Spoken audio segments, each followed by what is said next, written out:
Tackle bear busy, get the squeeze and he tryna put on a show. Buckle strapped like the Navy, extended clips on every pole. Nigga know about BugNation, when it's up though we don't go. Cause shoot a movie, hella clips and hollow tips can make a show. Listen 9s, 223s, got choppers and cool beans. They say Bug came through and left 50 shots on the stem. Big ass stick, he pull the trigger, it's kicking like gas feet. Big telescope on top of the stick, that bitch reach 1500 feet. Like what you want, got buku iron, nigga. What you tryna see, got 45, 40s and 9s, nigga. Anything you need, got 223s and 62s. B say he a different breed. BugNation, we go where we please and we'll never leave, like nigga. Got buku iron, nigga. What you tryna see, got 45, 40s and 9s, nigga. Anything you need, got 223s and 62s. B say he a different breed. BugNation, we go where we please and we'll never leave. BugNation, we go where we please and we'll never leave. BugNation, we go where we please and we'll never leave, gang.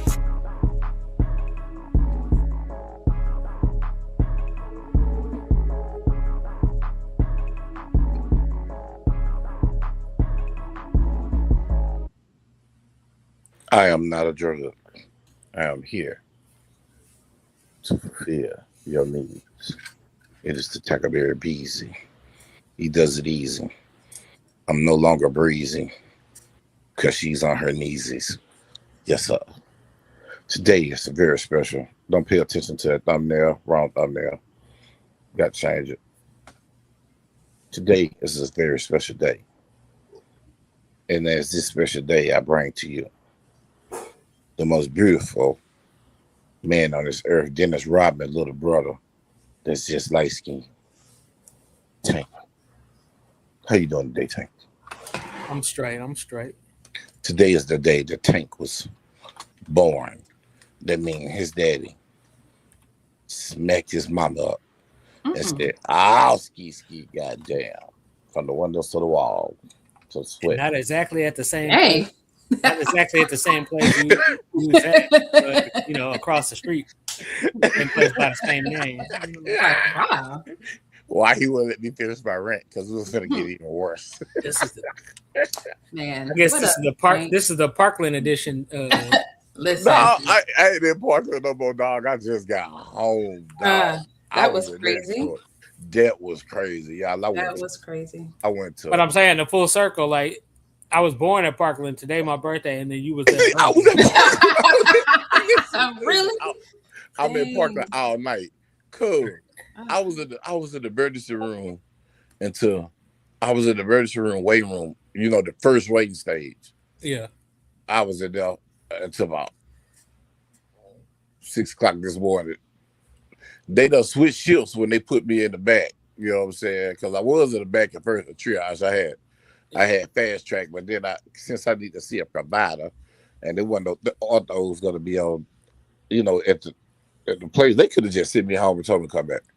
Cause I left therapy because my blood pressure was too high because I was in pain. Made it to the ER around, let's see, 11. Dude, I was in the emergency care center till about 8 o'clock. Went to go get my medicine, thinking I'm gonna go home. So I got the number for the medicine. And by the way, dog, you to get your medicine in Parkland. I know that this is like a 2 to 4 hour deal. It's like getting out of loose Derrick. So I go get me some eat. I come back, find me a parking spot, go in the medicine. They say, "Oh, we don't fill this prescription." Drove me crazy. They said, "You got to go back to the ECU." I go back over to the ECU. That's closed, but they wouldn't let me in.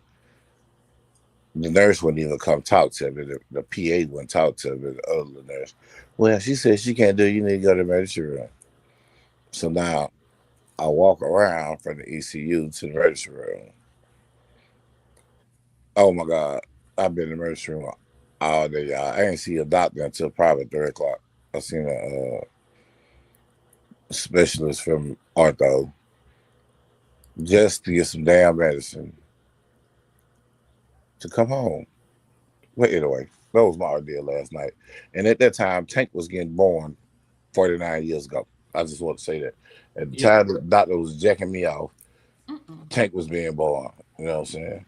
And I wouldn't even say it was the doctors. I was just gonna say it is a level of care that is different from UT Southwestern to Parkland. That's all I would say. And them hoes is right across the street. And I'm holding right across the street. Listen, UT Southwestern bought the old Parkland. Now I'm not gonna knock Parkland because Parkland got its ups and downs. But I just say like this here. The difference at UT Southwestern is everything is about everything. Put it like this here, everything is expeditiously. Everything is about stat. They want to try to do this quick. Thing about Parkland is they got good damn doctors because the same doctors at UT come to Parkland first. Yeah. If you got your head hanging up, your arm hanging up your body, or your head halfway on the reach, you're at the right place. Parkland. But if you go up there talk about tummy ache and something wrong with your finger, listen, I just found out they got a policy. You can sit in the ER up to 13 hours, bro. That's a shift and a half. Yeah. That's a shift and an hour. Because people they got 12-hour shifts. Yeah. Wow. Yeah. So for anybody listening that ain't from Dallas and don't know Dallas like that, right? Bug just told you his experience. I was born there. And on top of that, that's where JFK died. So this ain't just like no regular ass hospital. Like they killing American presidents and shit. Like, so yeah, that's Parkland for you. That's still crazy. I need people to come up to the 21st century. I thought when they got the state-of-the-art campus, new Parkland, because the old Parkland where they knocked out JFK at, you know what I'm saying? I ain't gonna lie to you, it was old, but they had a system over there. It was kind of long, but I feel like the new Parkland take longer than the old Parkland. What you think, Tank? It probably do because it's much bigger. Man, yeah, that new campus is stupid. It's stupid. But then you got to think about the people who work there because, you know what I'm saying? I'm going to say that's the point I was about to get on because people always talk about this and that and that. But Parkland is us. Yeah, it's a system. And I'm being 100. Yeah, it's like Dallas County. But let me tell you something. But Dallas still, County, we 13% of the population nationally. You go to Parkland, we about 80% of the personnel. Oh. Yep. Besides the doctors, them the only thing that start changing colors. But as when we talk about a degraded culture of service and health, we got to throw that into the conversation. Yeah, it's something to talk about because I'm gonna say this here. It's the workers because it's the little cogs that turn the big cogs. To me, the big cogs are, you got the administration of the machine and you got the physicians and the PAs, physicians assistant. Now the workhorse is going to be the CNAs, the techs, the nurses, the CNAs, and people like your registration and the people like your transporters. That's who do the heavy lifting and parking.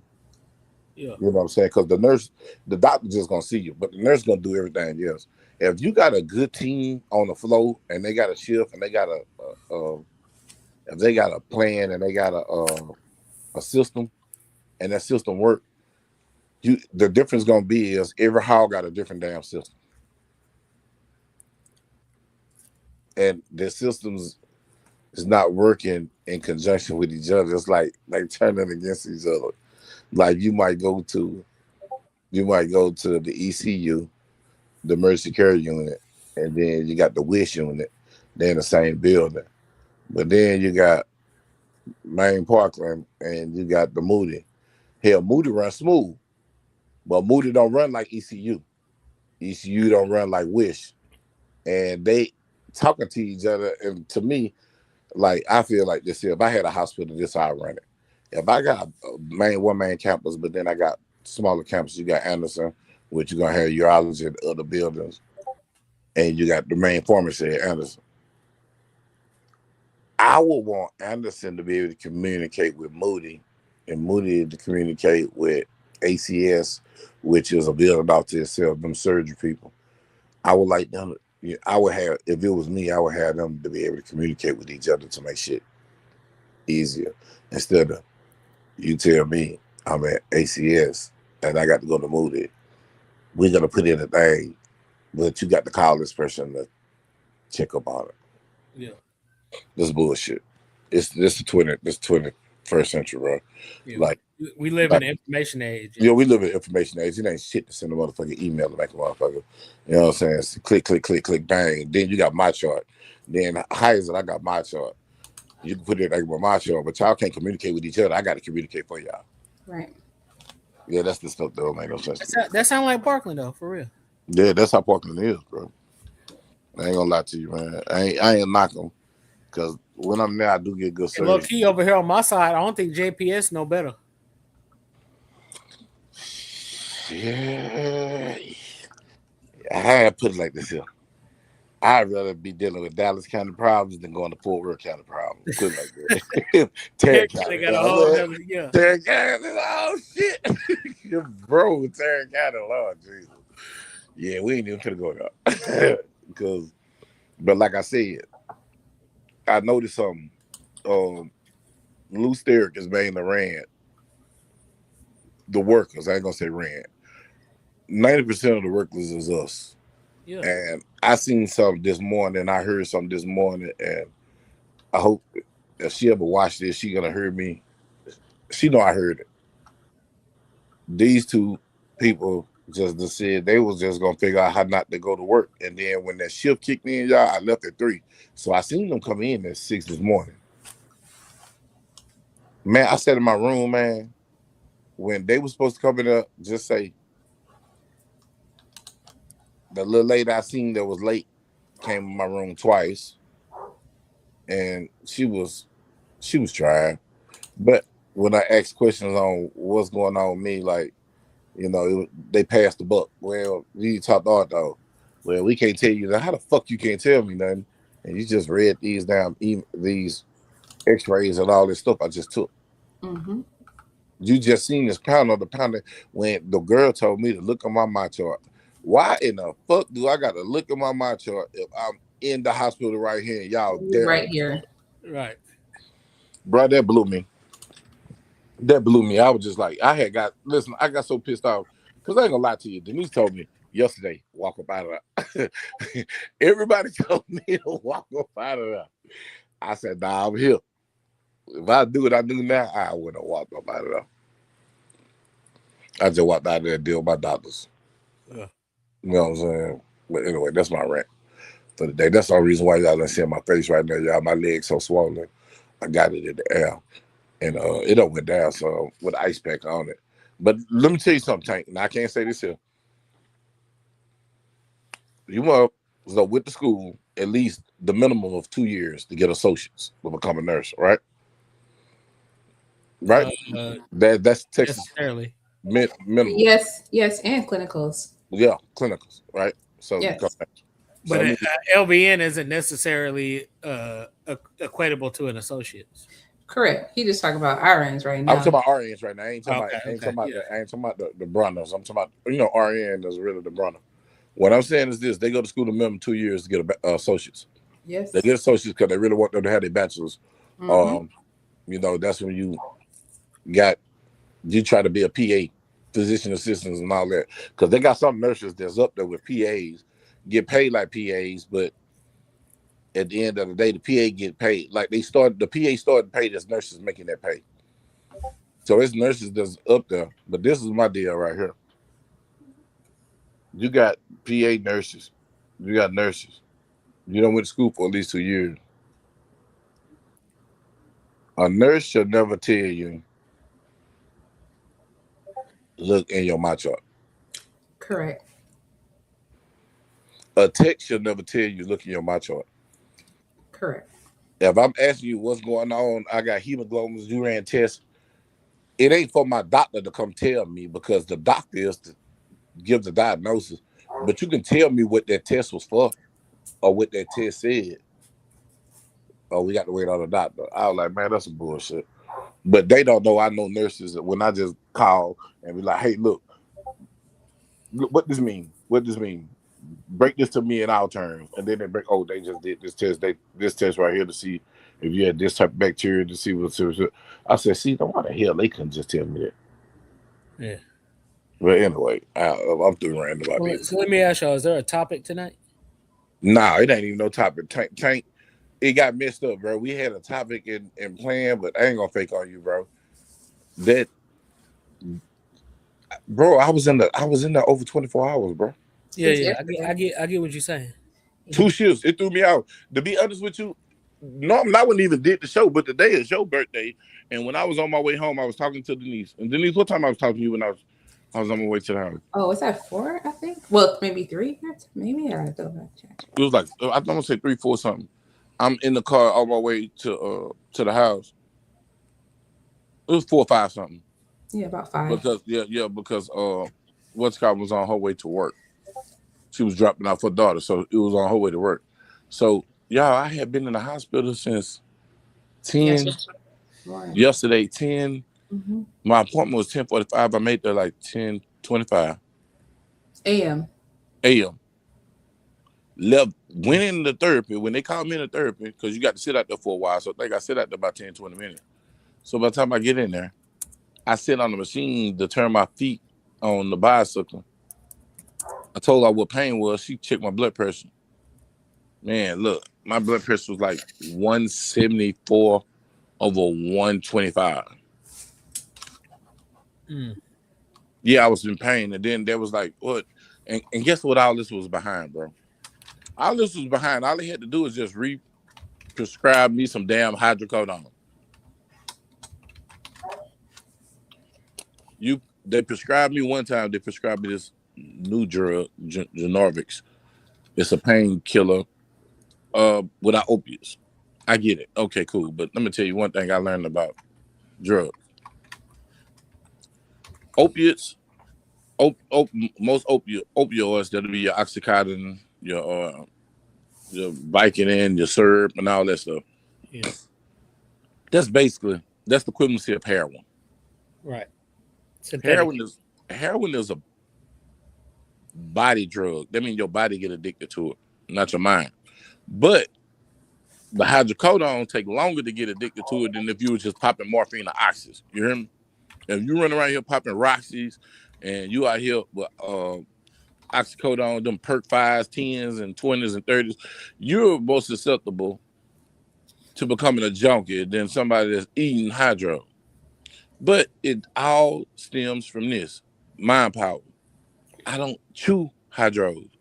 Right. I take them when I need them because the drugs that I normally take to circumvent them, like when you can mix an ibuprofen with a Tylenol, and you can damn near get the effect of a hydro without the opioid. But because I'm on blood thinners, I can't take none of that stuff. Mm-hmm. So now the things that I was taking was really causing me problems, and I'm coughing up blood, and they like, hold up, bro. You know what I'm saying? I got other issues right now going on with the leg I just had surgery on. They don't want other issues to, perspire because of the use of drugs that I don't even supposed to be taking. And then it wasn't even explained to me not to take the drug. Because 1 minute y'all said don't take the drug, and then the next minute I go, doc, they say take the drug. And then somebody prescribed me some more. Then when I tell them I'm taking them, now at the ER, this man told me, no, this is what you're not going to take. I'm going to give you a list. And I got a list now. Don't take this. If I'm taking this, don't take that, period. I was like, man, why did you just not say that? Make this clear. But I got the hospital, you know what I'm saying? But anyway, I'm through rain. But I'm just telling y'all, make sure you got Blue Cross Blue Shield and make sure you got good insurance or fucking HMO or PPO. Fucking HMO. Get you a PPO, get the highest one you get so you don't, you can go to specialty hospitals like UT Southwestern. What's the other damn hospital? I don't even know doctors still. They still got doctors over there out East Grand and Buckner. Medical City, Dallas. Yeah. Man, fuck Medical City. Bro, I go to Park if I go to Medical City. But anyway, I'm just saying, it's other hospitals they got up here, Baylor, you know what I'm saying? Baylor Skywhite. My favorite used to be Texas Help. That's what my doctors used to be when I had real good insurance. I was at Texas Help. But just I ain't gonna knock Parkland. Parkland is a great hospital if something to come out for you. If you finna lose your life, that's the place you need to go to. You know what I'm saying? If you on the bed where you knocking on the devil's door, you know what I'm saying, you blowing this trumpet or you blowing your horn trying to figure out which way if you're going up or down, Parkland is the place to be here. Because like I told you, I was at UT Southwest and all my specialists and doctors they practice at Parkland, UT in their office, you feel me? So it's good, but I just said it was a different level of care at UT because I think Baylor slept on though. Oh nah, man, I fooled with Baylor Sky and White back in, and I stayed in Irving. That's all I played with. But man, I'm just gonna tell you from fighting prostate cancer, bro. UT Southwest showed me that's a man. Look, that hospital is something else, bro. Like Yeah, dog, they they the cancer. different. Yeah, They they the cancer different. center. They different, bro. Like they trying to figure out. Hey, if you allow them to be they test dummy, they gonna figure something out. You hear me? Like for real. Like UT different, the care different. It's a different. Listen, I'm gonna tell you how different the care is. When I was in oncology at UT, I can pull up and valet for free. These people pick my car up and hell, give my phone them. They already know who you are. Park your car. Hey, we know you need to get out quicker. We're gonna put you close up here. You know what I'm saying? That's the valet. Man, you valet parking. People don't give a damn. I swear that boy bumped my car. I could just come through. You might not ever see your shit again. But I'm just saying, the care is different, bro. It's a different level of care, and this even at Parkland, it's a different level of care. Have you used an inside Parkland insurance, or if you got your own PPO? Because see, I'm going to be real with you. I didn't realize how it's some millionaires in Dallas, y'all. And they got a little hospital right across the street on Walnut and it's Walnut Hill and Greenville. It's sitting if you going back toward 635, it's to your right going Greenville. It's a specialty. These people, this little hospital, y'all. It's part of Methodist, I think. Yeah, it's part of Methodist, but these people that got flows. You know what I'm saying? They hospital rooms is like 3 rooms. You know what I'm saying? With a king size bed in it. Like when you go apply for their hospital, like the nurse will tell you, this is part of the nurse's job. If you're a nurse, now a nurse probably be thinking about medicine, but you got to cater to these people. Every need, you can't tell them no. Like they got hospitals like that up here, bro. And don't get it twisted. And don't get it twisted. In Parkland and UT, it's parts of the hospital that's not to the common person. You know what I'm saying? You all have access to. Don't get it twisted. It's a care level different, but man, the way the system is set up now, it's the care ain't in healthcare no more. Because it's all about a shit. It's all about dollar, dog. A spreadsheet. Yep. You're a number. You're not a patient. You're a number. You're zero. Well, there's no incentive to get you better because they get you better, then they can't make no more money off you. Yep, because I'm finna give y'all some. I'm finna give y'all some. A gym. You can look this up. Diabetes. They say you got diabetes here. All black people got diabetes. Go to any hospital. Trust me. You're gonna have diabetes or hypertension. But what's causing the diabetes is you pushing too much insulin. Your body is not taking your own insulin. You got too much sugar in your blood. How can you get sugar out your blood? You don't got to get poked or take no metformin. Man, you can just work out. Yeah. You can drink soursop. You can eat soursop plants. You can dilute. You can staple tea inside. Cinnamon inside tea. You can eat beets. You can drink beetroot juice. You can. Why they tell you this one fruit? They tell you if you're on any blood pressure, you can't eat grapefruit. Why you can't eat grapefruit? Because grapefruit naturally bring your blood pressure down. Like it's foods that you can eat, and it's teas you can drink real life. You see them on Instagram all day. You think some of them be lying, but them recipes be right. It's just if you learn the right amount. Mm-hmm. You got to do. If you don't want to pay them their $144 for their tea, you got to figure the right amount. Do your research. Do your research. Yep. Real talk. Do your research. Like this stuff, like you don't have to get no medicine because guess what? When you take anything that say Tarvastatin, statin, that's made from snake venom. Look it up. Anything with statin, a statin, most black men shouldn't take period because our body metabolic rate is different. It ain't no one size fit all thing, man. You gotta do your research, learn your body. Man, I fought prostate cancer in a year and a half, dog. First, I followed the beaten path, and then I went out the path because I woke up one day. I think Denise, man, you talking. I was like, I ain't taking that no more. Mm-hmm, you did. Woke up and said, I ain't taking that no more, and I found an alternative. Then I started doing good. My problem is, I got back. They say it's not there. Got back into routine of this detox. I'm just gonna give you the thing is detox. Do you a 21 day? Okay, that's deep. But you got to build yourself up to this. Start off with a 5-day fast. Turn a 5-day fast to a 7-day fast. Always fast at the beginning of every season. Introduce alkaline to your diet. Everybody thinks spinach is an acid. It's bad for you. Find out what's bad for you. Eggplants, corn, GMOs, Monsanto. That's so bad for you. Like, man, find out what's bad for your body. Learn your body. Because everybody saying some things is bad for me ain't bad for you. Right. The things are good for me is bad for you. Find out what your body needs. Learn your body. That's one thing I do know about my body. And that doctor, I blew his mind today. I blew an ortho surgeon today. I blew his mind because I knew my body and I explained my body to him, and he was like, And then my body went from the whole time I was in the hospital when I told them what I need to do to make my body cooperate. When they did it, it cooperated. The blood pressure showed it. But basically, the whole over 20, almost it's over 24 hours that I was in that hospital. They seen one thing because what they do is trend. They look at, okay, when you started, when you came here, it was this. Then in the middle here was this, and then they do blood work at the end. Okay, then this. So they trend. So they look at how things change. Now my stuff trended, but I told them how would it trend and what they need to do. So they did what I asked them to do, and then it trended the way I said it. They blow their mind when you know your body like that, bro. Yeah. Because I said to myself, I asked myself this, Tank, and we finna just get fun and gangs in a minute after we got this health stuff.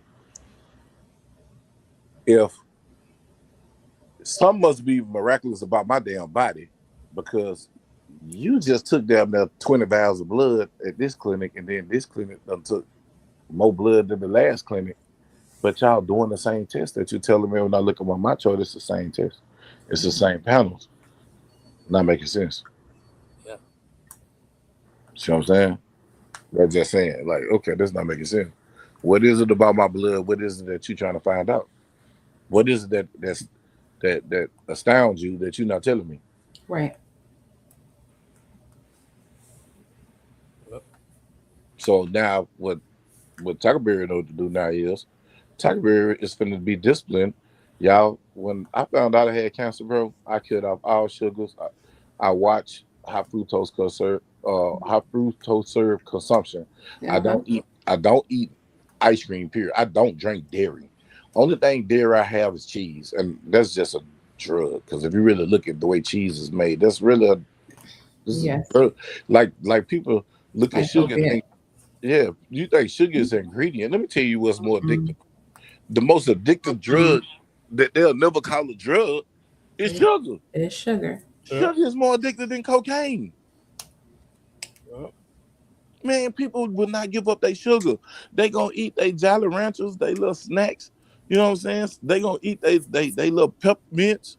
You gonna chew your gum. All of it. Everything got sugar in it. You gonna drink it too? You gonna drink it. You gonna drink your little juice, man.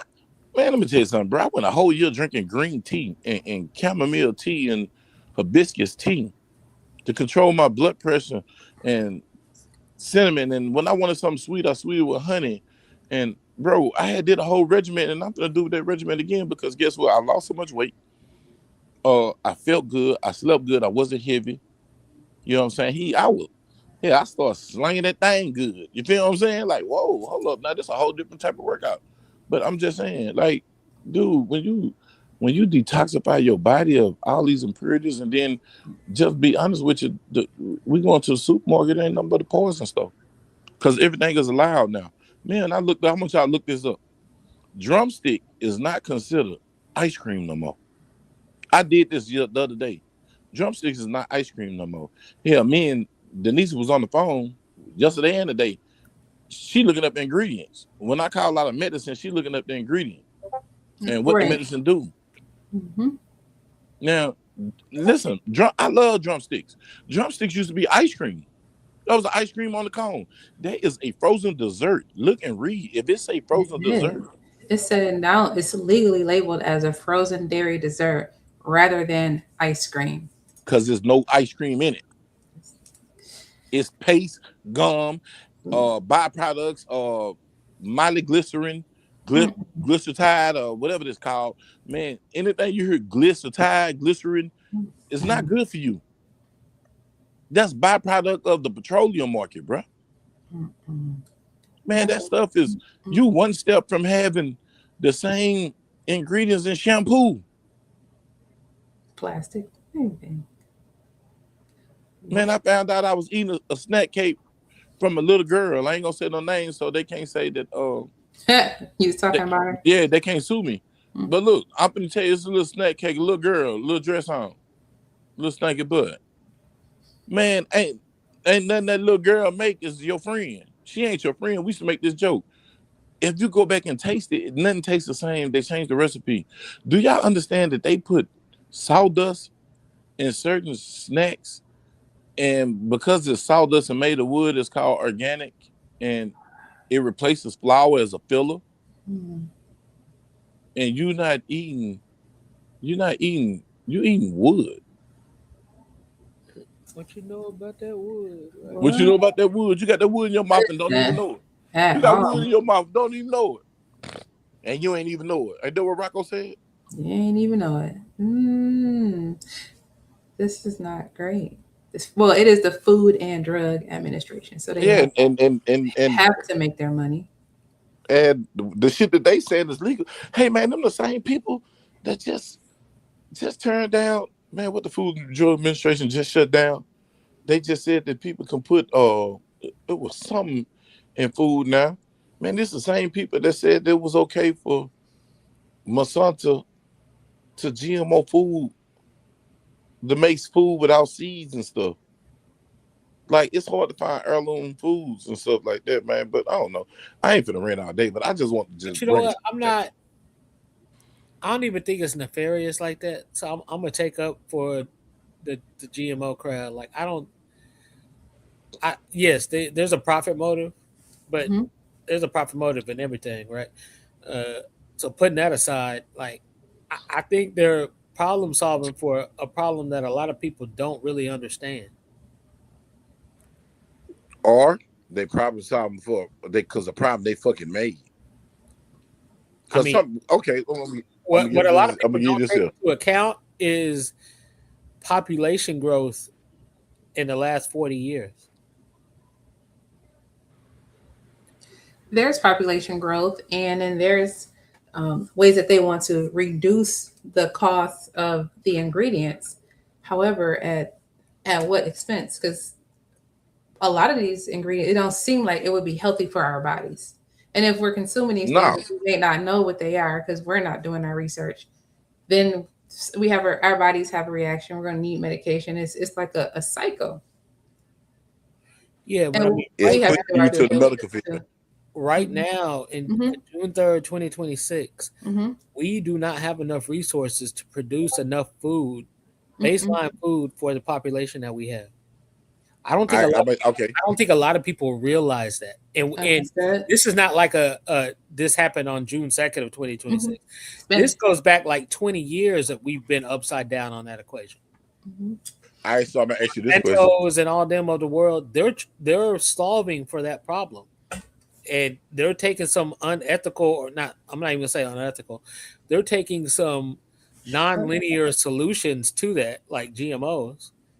But the flip side is that you only have a natural food supply for 25% of your population. Yeah, but I'm gonna say this here. The population is overpopulated the way it is. Why we don't got new graveyards popped up? I ain't heard of a new graveyard since I've been living. I've been on this earth 49 years. I ain't heard of a new graveyard being put up no damn where. Haven't seen a new graveyard. So if we so overpopulated, why the fuck is all the new graveyards here? Because people are getting away from here. But we could just look locally, right, within you and I context, right? Mm-hmm. Like all this new growth and everything. 10 years ago, 5 years ago, were fields and farms and ranches. Mm-hmm. Not And in now, houses. and now they just houses, right? House upon house or whatnot, right? Mm-hmm. Like Mm-hmm. what's the net of that? The net of that is that we are losing the platform to sustain life, right? Those farms and those ranches were where the food come from. But now that farm and ranch is fucking Frisco, Texas. Yeah. And, Yeah. and it's 20,000 more motherfuckers there. Like that's just a bad math problem. Like you're losing farm and ranch land and you're gaining more people. Yeah. You're importing people. Right. Yeah. Yeah. Right. You're Right. important Right. people. So I say that in the context of, is Monsanto really like fucking evil, or are they trying to save lives? I'm just gonna Are they say on the other this. side of the equation? We're like, we gotta fucking do something because the population has grown 400%. All right, I got you. I like that. I like the devil's advocate that you play, sir. Now I'm gonna say this here, my brother, my tankster brother. Hey, check it out, girl. The flip side of that is Monsanto is, well, I ain't gonna say that because they can get me sued. I'm just gonna say allegedly the person who owned Monsanto, daddy was in eugenics. And now he's into eugenics. He's buying up all the farmland. And I'm just saying this here: where there's smoke, there's fire. Right. Smoke is a precursor of fire, or after effect of fire, because fire done burnt something. You feel me? So with this being said, now nothing that dude been pushing ever been helped or helping us. And a lot of the stuff that he been pushing was pushed through the FDA as safe, and it's not. Come to find out, it's not safe for Yeah, human but consumption. you had just Now, educated wait. Let me right finish. now Let me finish. Let me finish, and on then you can Martin get. Sanger and eugenics, they would still go to Planned Parenthood tomorrow. But then that was his dad and them invented that. But hold up now, listen. I'm gonna finish. Now I'm gonna say this here. Back to those companies. You know what I'm saying? Certain companies, now the FDA said it's okay to wash chicken in chlorine. Hmm. Now no other country do that. Now we can't even sell our pork and a lot of our foods in other countries. You know, the obvious is, Fruit Loops and all that stuff because of the colors, all bright colors. Anything bright gonna let you know it's a problem because it's a dye that's bad for you that causes it's a carcinogen. It's bad for the heart, it's bad for the arteries, it's just bad for you. You feel me? Like Right. majority of the stuff that's coming from these people is bad right now. Like bleaching, you running chicken through chlorine bleach. Man, as a kid, the pool, you learn this from the pool. If you jump in the pool, when they shock in the pool, which they oversaturated with chlorine to kill all the germs in it, you know that your hair finna fall out. You finna get itchy. You might finna get impetigo, or your mama gotta take you to get a skin disease if you didn't take a bath afterwards and rinse that chlorine up out your body. You damn near had to take a hour shower to get that chlorine up out you because you took. That's why they had showers at the pool. You rinse yourself off and then you go home and take a shower Yeah. with soap Right. to get that stuff up out of you. Now they running chicken that you eat and swallow and put in your bed through fucking chlorine. If you don't think if you keep eating chicken that been through a chlorine bath, it's gonna build up build up in your body, and that build up in your body gonna turn into a tumor or some type of cancer. Because your body's gonna spare anything. Your body's gonna reject anything that's foreign. Hell, if you think I'm BSing, ask anybody in transplant thing. They got to give certain blockers to stop the body from turning on itself, because the body feel like this here. And Dave Chappelle made this joke, but ain't no damn joke. It's real. Anything that your body is foreign to your body is gonna attack, because your body got a DNA code and they got a sequence and they got a passcode to let everything in your body know, hey, we live here in harmony, and this stuff here is not right. So the body gonna come together and it's gonna attack you. That's why it be so hard for people, and they get livers and they reject livers and they reject kidneys. Their hearts get rejected because their body don't got the code to whatever it is to your body, because it came from another body, and your body gonna fight it out. Man, these people is doing stuff that your body naturally gonna fight off, bro. You know what I'm saying? And build up immunities and toxins in you, and then they hit you with something else with another ingredient that's gonna trigger that toxin. Okay. Now you got cancer. Here's my retort. Here's my flip to that, right? All right, go for it. Let's just keep it. Let's keep it with just chicken, right? Just all right, let's keep it with chicken. Then let's rock it. Next thing on earth. Right? Like, there is not a Williams, a Lisa's, a Halls, or whomever right now got a drive-through that ain't nobody in that drive-through right now. And now none of them people has a gun to their head making them do that. Right. So is it evil, or is it being driven by demand? I say both, and I'm gonna say why both. It's evil because you know what it is, and you ain't showing these people what they're getting themselves into. Because what the Bible say, my people perish from a lack of knowledge. Right. A lot of people don't have no idea what the hell is going on. They don't know up and down. They don't know. This conversation we have is going over somebody's head. Yeah. Yeah. Because they don't know. And ignorance, man, you can't get mad at ignorance. Ignorance is lack of knowledge. They ignorant. They don't know. Nobody told them. It's like me and Carl had this conversation, and it segued into this. Carl was like, why people don't know to just go get a better job and move from the neighborhood? Because some people don't know how to start the first step to do whatever it takes to get that, to do that. Man, I know people right now that work a dead-end job that started off at $7. They've been in their job over 10 years and still just not making $8. I'd be goddamn if I'm at a damn job and I start off at $7 and I'm making $8. I'm just making $1 more 10 years. Hell, after 3 years, if I ain't seen my pay increase, I'm looking for something else to do. Mm-hmm. Right. Because within 3 years, the price of living done went up, but they just don't know. They don't even know they're impoverished. That's true. Man, I'm just so. With that being said, now that's me. Man, I can't even talk right now. My brain so. Now, I get what you're saying. Yeah. So you know what I'm saying? There's definitely a balance to it. Right? Yeah, it's a balance to it. But then it's the ones who do know, and the ones who do know are in the economic space to eat right. Man, I put it like this here. You know where I live at. All right, you know the Park Cities is right there. Yeah. Park Cities here, right? Let me tell you something. A lot of these people don't even eat this shit that's around here.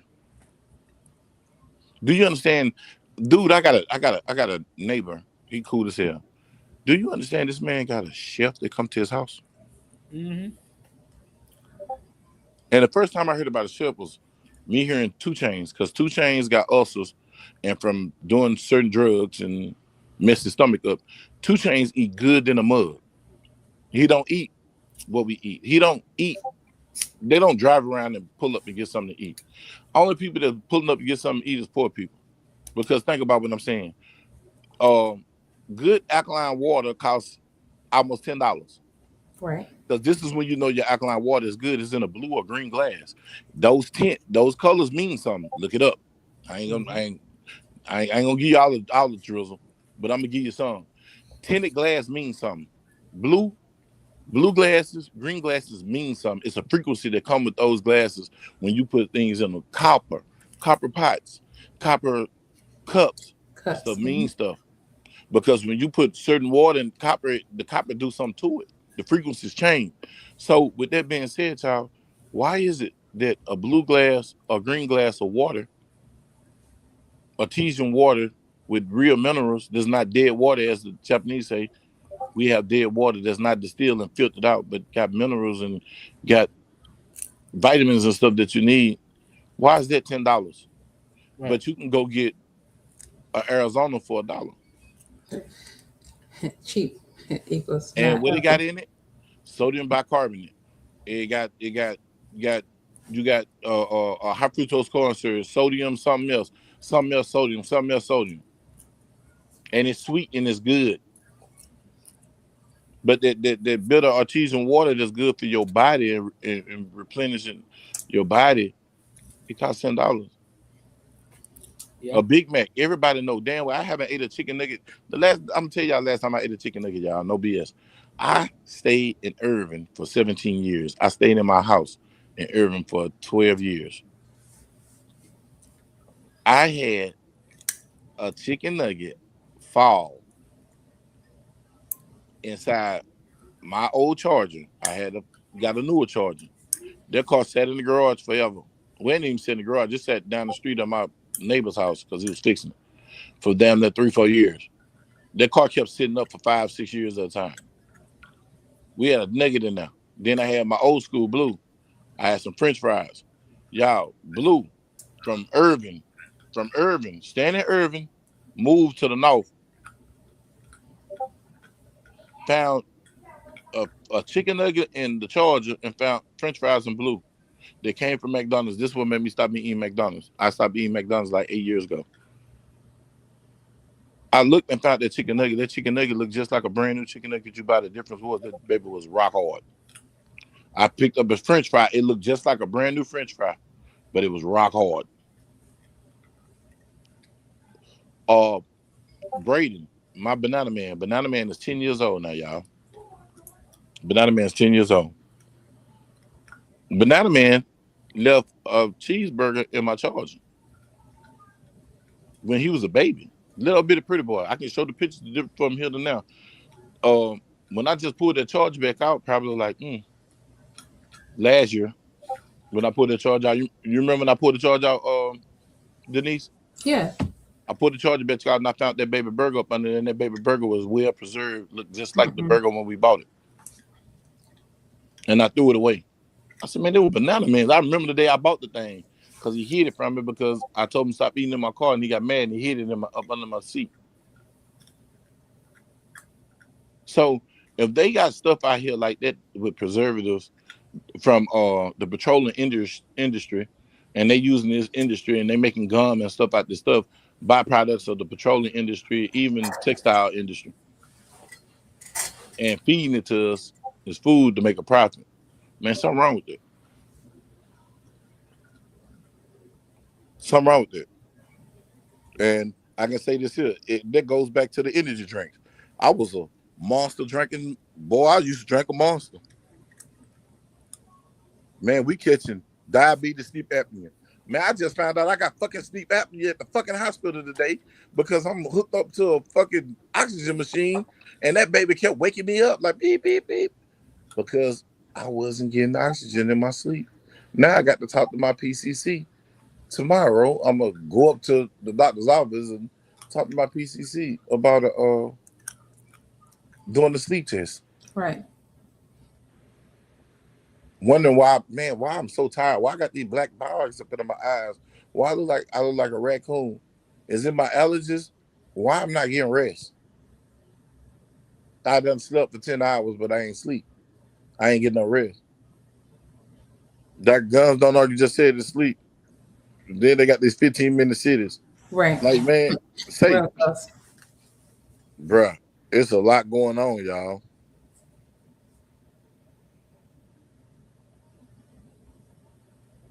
Yeah, and Tank, it seems like we getting dumber.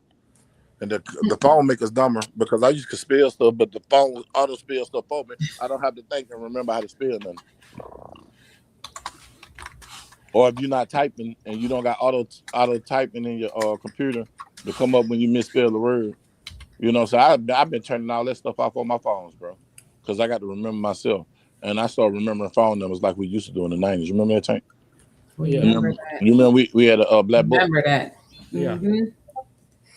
The key part is remember, because I know it seems like I've been losing my damn memory.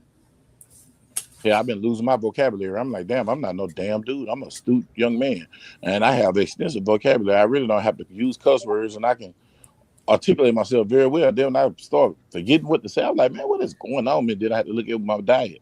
What are you putting in your body, Bug? What are you drinking? Yeah. I used to know everybody number off the top of my head. Right. And Mm-hmm. three or Right. four little lows, you know? Yep. And know Right. their address and know how to get there without using the Yeah. GPS. And the GPS.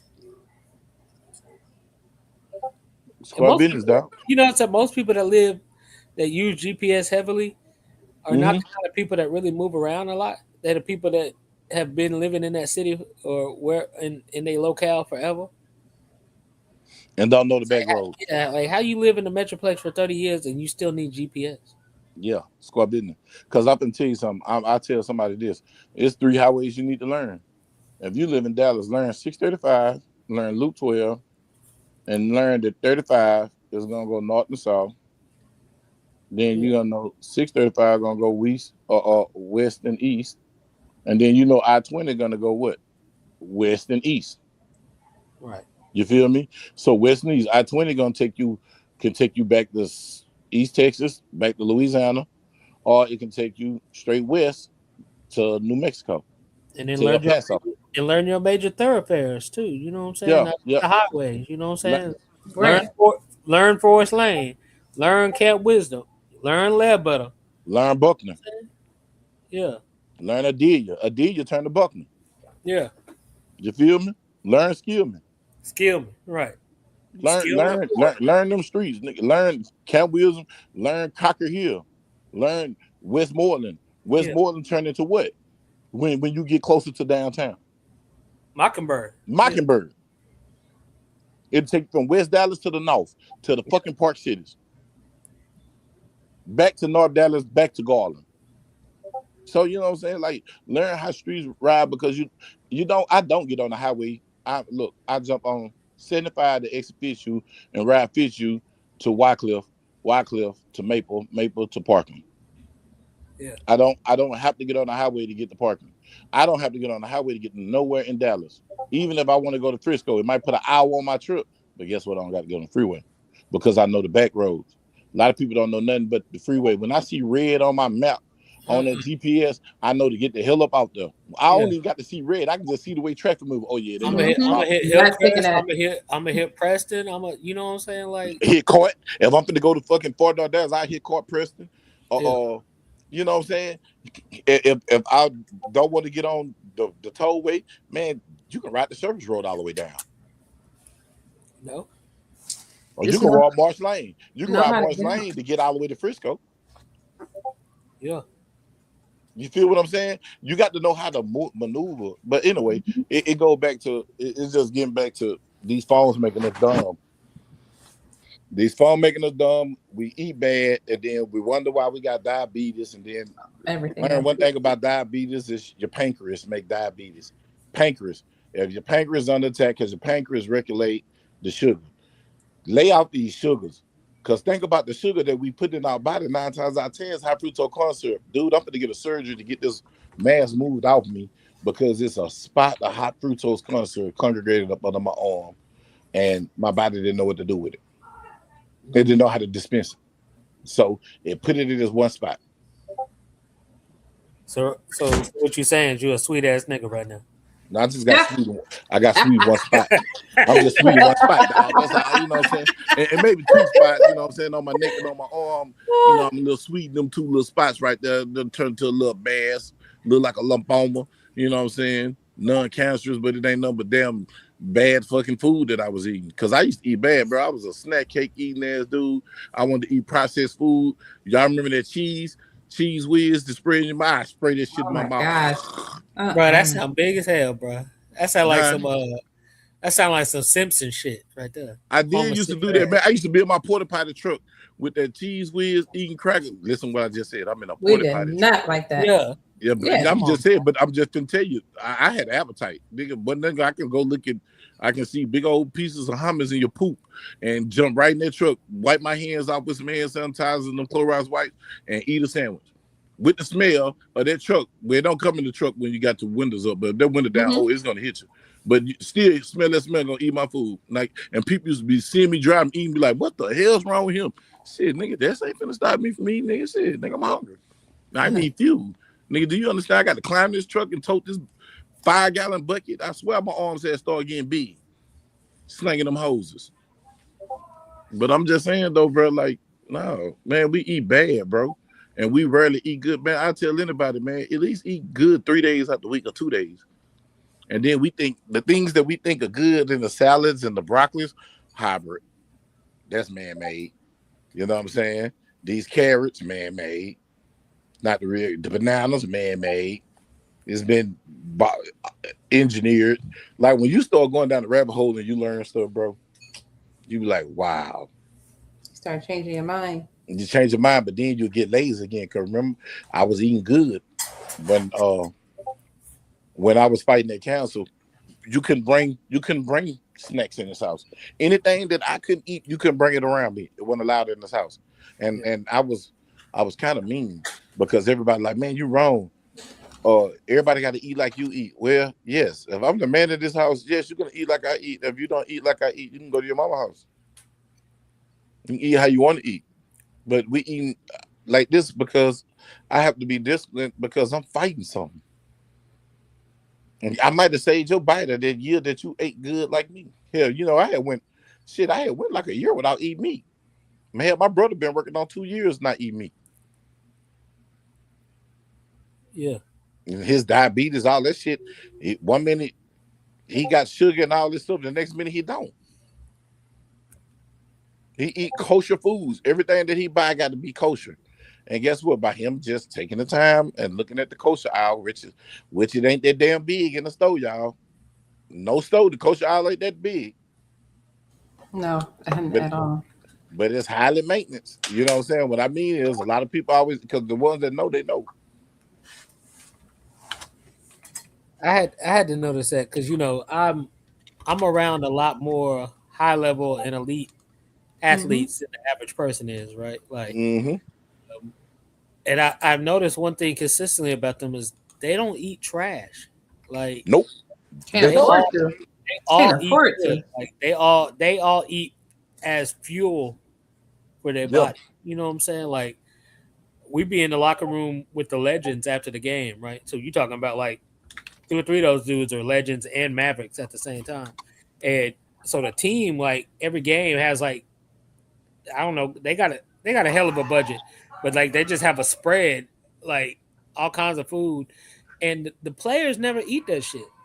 It be us, the staff, that be eating that shit. Like the players, they'll have like their own little, fruit or something chopped up, and they'll be eating that shit after the game. Like they don't touch that shit. Like, they gotta fuel their body like healthy. Body gotta heal. Yep. And if we take the time and you discipline yourself, you can afford healthier options. Yes, it's a little bit expensive. You can afford it. I'm not even sure if they expending a lot more of that. Like they just eating like normal shit. Like they'll just get a pineapple and that girl will chop it up for them or something like. Yep. That's pineapple probably. You know what I'm saying? Like or watermelon. Like yeah, and like my boy, I ain't gonna expose him who he is, but he just made NBA, and he played for the Mavericks. You know what I'm saying? He played for the Mavericks, and I noticed what he do. Do y'all know when you juice your juicer, right? You know you juice food. Yes. You know juice food only lasts about a day or two in the refrigerator, right? That you don't drink. Man, let me tell you how smart this joker is. He juice, right? So he juice. He gonna eat a breakfast, egg whites, some kumquats, vegetables in the morning, right? And a lot of what he said he do antioxidants in the morning, so he'll be like blueberries and stuff like that. So if he make a juice with antioxidants in it, he went and bought a gang of ice trays. So when he don't drink the juice, to say the juice, he make ice trays because he gonna make that juice again, and if that juice is hot, now he can go in the freezer because it's cold out here. Go to the gym, put in his cooler the ice cubes of the juice that he made the day before to go with the fresh juice because it was old now, and now he keep it cool. So now when he get through, running out of work and he still got a cold juice, And instead of having ice in it, diluting it, he got juice. And he was like, Bud, that's how I save my juice. He was like, man, I freeze a lot of stuff. He's like, man, I freeze it. I freeze it. He said he want candy. What he'll do? He got that dehydrator, y'all. He'll put pineapples. Man, I ain't know pineapples get super sweet when you man, it's like tasting sugar when you dehydrated. Man, he said he cut sugar cane, dehydrated and suck all the sugar cane. That's when he want and that's natural sweet. Your body can break that down because it's natural sugar. Mm-hmm. And he don't overdo it. He was like, man, I freeze dry plums. He make raisins out of grapes, craisins out of cranberries, plums, all type of stuff. The dude, like, you know what I'm saying? Dates. He eat all that stuff. Here, he got me to eating dates. Hell, dates so high in fiber and protein, bro. Like, if you ain't regular, you'll be regular. Eat them babies 3-4 days. And they sweet as hell. All you need is some water. You eat you a couple of days, they so dang on sweet. So if you, like me, I was a sweet dude. I love sweets. Man, I learned how to supplement sweet with other real food. But like you said, them athletes got a different type of budget. And they got a nutritionist. We don't never want to talk to a nutritionist. Hell, the hospital say, hey, talk to a nutritionist. And we so stupid, we won't even go talk to him. A lot of times your insurance cover it. Yep.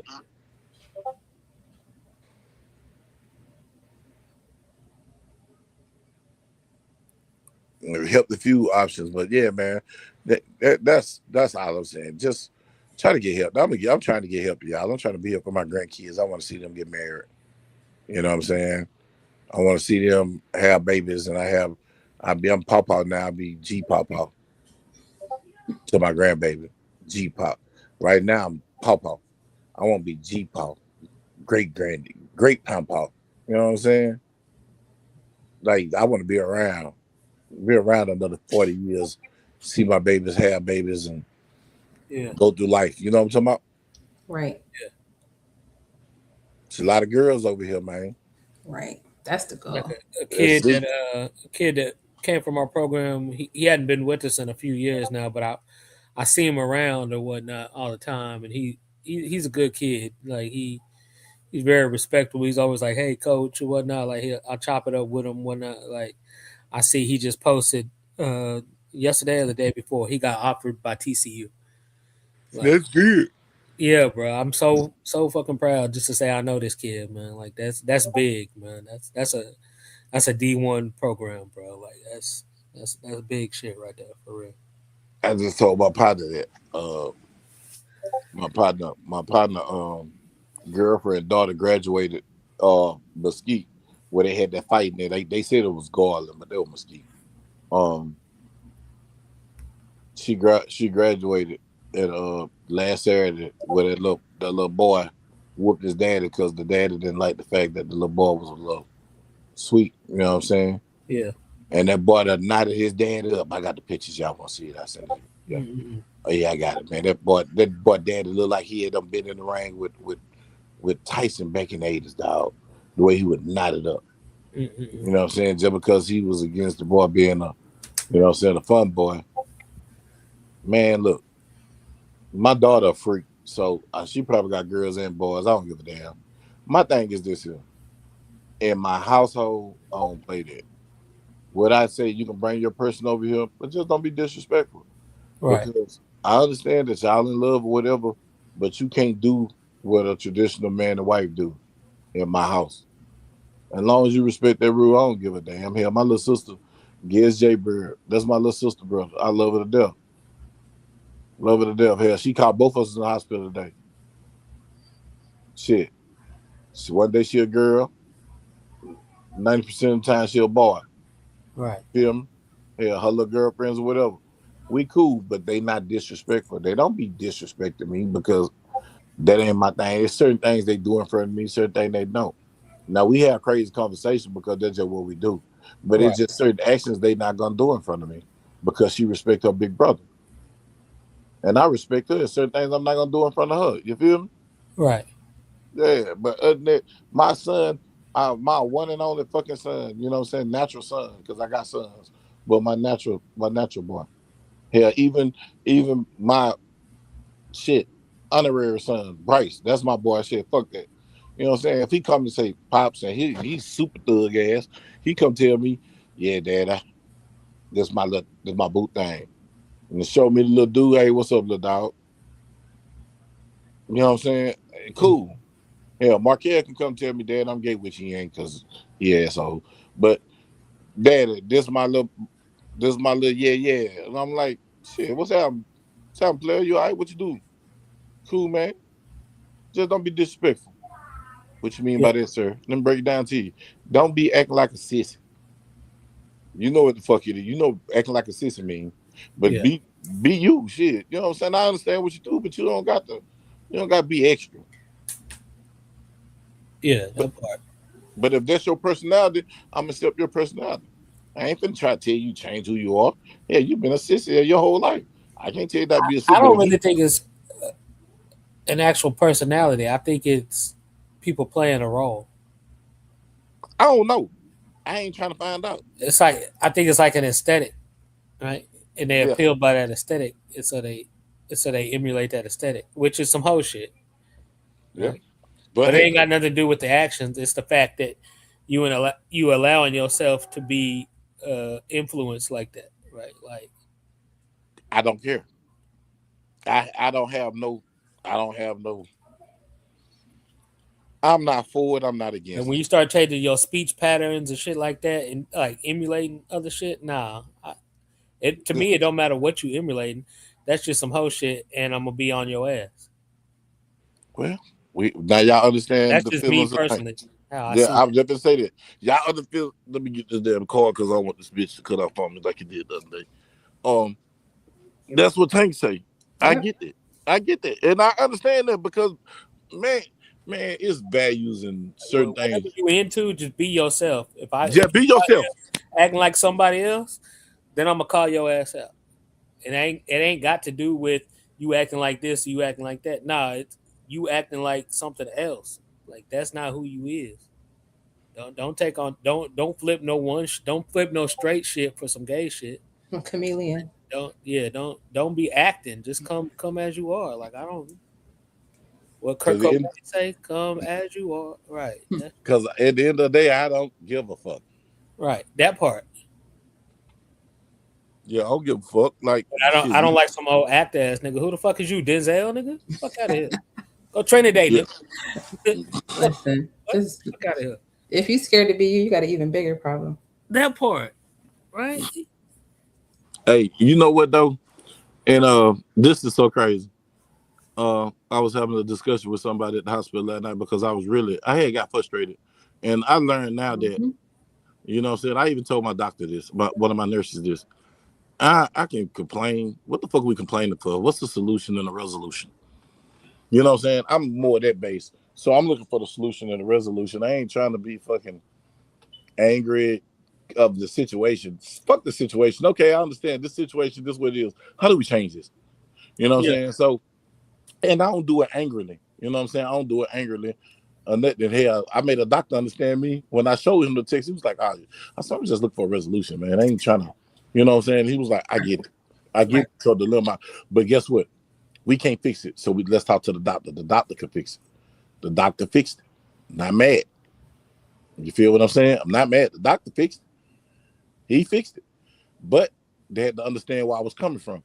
So my thing is this here: if you want to be whatever you want to be, I don't care. You know what I'm saying? But I'm not going to be mad at nobody. Denise be Denise. Be your natural self. And a woman told me last night, she was just like, I like you. I said, why? Because she said, you just don't give a damn. I said, but there's me. For real. Like, I don't care what people think. I want to have a good time. You Right. look like you was having a bad day. So I said something to you to make you smile and laugh. And what you do? Laugh. I said, what was going on? I was having a moment. I said, see, you was having a Hmm. moment, but I changed that moment you had. She was like, yeah. I said, that's what I do naturally. I'm an asshole when I'm an asshole. I'm funny when I'm funny. And I'm gonna do what the fuck I want to do when I want to do it. As long as it don't hurt you, I'm gonna do it. But if my actions hurt you, then that's when I'm a problem. Do that make sense? Yes. I can say that I've never not one day, what 1 second of my life tried to be funny to nobody. Like sometimes it come off like that or whatnot, but I'm not an entertainer. Like that's not. If you just so happen to find it to be okay, fine. But most of the time, I'm doing shit for me. If you just so happen to rock with that shit or find it funny, that okay, that's fine. But like if I get on your ass and start talking about your ass, it's not because I'm trying to make other people laugh. No, I'm just talking about your ass. I pulled up to the hospital the other day, and this lady was messing with me, talking about, "Oh, you got to park over there." Da, da, da. I said, "What? Where you gonna park your meth teeth at?" You know what I'm saying? Like, and the people in my car started Did she laughing have and shit, to? but I wasn't doing it to like. She had meth mouth. Like, how you gonna try to get with me and you got meth mouth? Like, Hey, she forgot. and if you don't know one thing about Dallas, like Dallas niggas will get in your ass in a minute. Like Nah, that, for real. like I don't know how you missed that page of the book because that's like that's the preface of the book. Like the book of Dallas, like the preface says these niggas will get in your ass. Like Tread lightly. and then the rest of the book, chapter 1, all that other shit. Like Yeah. so if you missed that part, I'm sorry. Like, but don't be here and not expect that. Like I don't understand. Like that's like going to Mexico and being surprised that you find tacos and shit. If you come to Dallas, Texas, you gonna find niggas that get in your ass. Like that's just part of it. And they jokes. Dallas gonna jokes. Man. Like Louisiana, they gonna jokes. And everything gonna be looking ass, face ass, like, and I'm gonna just keep going. Like, just keep on. And they gonna jokes with you. And so let us explain to y'all, to people who don't know what jokes mean. Yeah. Oh, they gonna start. We called it cracking. They're gonna find imperfections about you and enlighten it and let you know that they notice the imperfections about you in a funny way. About a meth mouth. In a funny way. Even if you don't ask for it, but it be funny. The shit gonna be funny. They'll cut you down funny than a motherfucker. I'm talking, they'll tear you up. They'll find all your imperfections and tell you and make it a joke out of it. And at the same time, it's cutting you down mentally, emotionally, but it's funny, goddamn it, because now it's really easy. Now I'm just in your ass because you shouldn't have came over here bullshitting. Yeah. You start to listen, Dallas. I give be it to peaceful Dallas. In Dallas. Just be peaceful all around. Especially if they from that cliff. That cliff, man, that cliff we the worst different. ones. It depends on what side of that cliff you from. Oh man, hey, like that Wheatland side of that cliff, man. My nephew and them when they jokes. Oh Lord Jesus, I be like, damn boy, y'all gonna make somebody commit suicide. Stop it. Yeah, man. It'd be funny, but they gonna jokes and they gonna fight you. You can get a one in Dallas.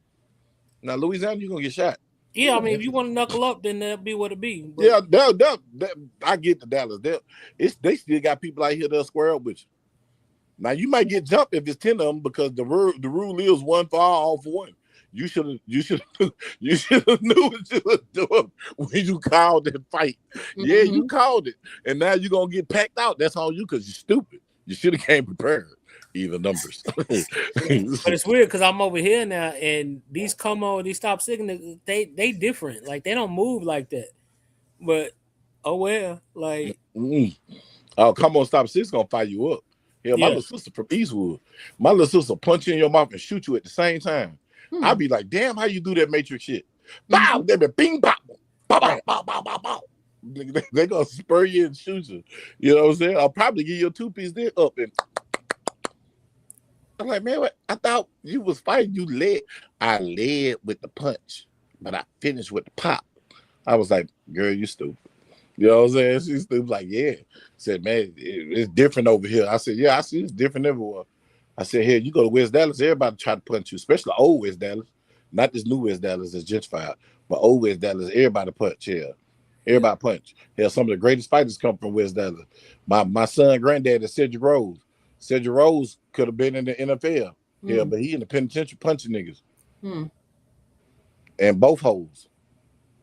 Right. Well, why it look like they building like $500,000 homes right there on Canada and shit? They is. What you mean? Is that a bad area? The Trusser. They finna turn that into a waterway. Bro, I'm not buying now none of them. Is that a bad area?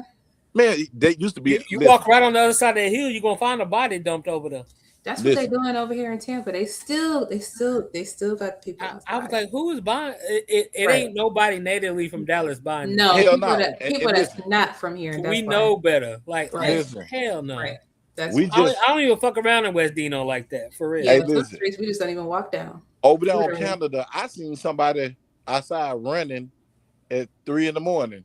Yeah, I said, oh hell yeah! Remember we had this conversation last they week. just dropped 2 bodies over there, like back to back. Yeah. Yeah, but the police over there sweeping it up as we speak. Sweeping it up. Everything that used to be black ain't black no more in West Dallas. Crosshampton, over there on Canada, back toward the Trussell, back toward the Trinity. Man, they turning that into that's glam land. Now here they already took Beckler. When they took Beckler, I knew what time it was. When they took Beckler by Margaret Hunt Bridge, I knew what time Oh it yeah, was, yeah, bro. yeah. Well, come on, man. You know that was the hood, bro, because that took you What they straight to call it West now, Dallas. Trinity Grove. Yeah. Man, come on. Yeah, the Trinity Grove. When they put that Trinity Grove down, I knew what time it was, boy. I knew it's safe. The police gonna get you, and you better watch yourself because I was on LC Pay Higgin, trying to get the 45 and seeing the white lady running, but ran into 4-5 police cars at 3 a.m. coming from Linway, looking. I said, oh man, they put these nice house. Oh, a white lady running. Oh, she must not know she in South Dallas. I'm telling you, when old school Dallas is over, is when they start developing UTB. Once UTB go, it's a like I go over there, I see some condos and shit. Like it's but wait, you know they done already redeveloped Bear Street right there at the flood. on the other side of the project, yeah. No, nigga, the project side. Boy, have you been to Valentine lately? Nah, hell no. I don't just go over there. Man, go on Valentine. Go over there. Go over there to the park and look at the difference. Boy, they developing it. They developing all that, dog. Man, they done developed Turner Courts, man. Come on. When I seen Turner Courts get knocked down, bro, I knew what time it was. Yeah, but they've been dumping bodies in the bayou for. I mean, that's what the bayou exists for. Like that. Just... But dump a body over there right now, bitch, you go jail. All this surveillance they got over there, man, and them flock. Now he's talking about Guns to Argue talking about Houston. I'm like, man, they've been dumping bodies in Houston. Yeah, but Houston cleaned it up. There's certain parts of Houston now. I don't know. Third Ward is still Third Ward. I don't know. You get a block off Alameda and you in a whole nother territory, man. But you know, Tidwell and Scott, that was my little area. You know, OST, yeah, that's my little area right there. Tidwell and Scott, man. You know what I'm talking about, bro. Like right there by TSU, projects right across the street. They got projects right across the street from TSU.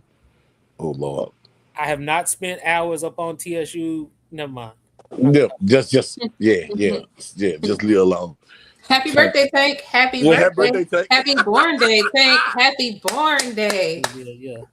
And congratulations. Thank you.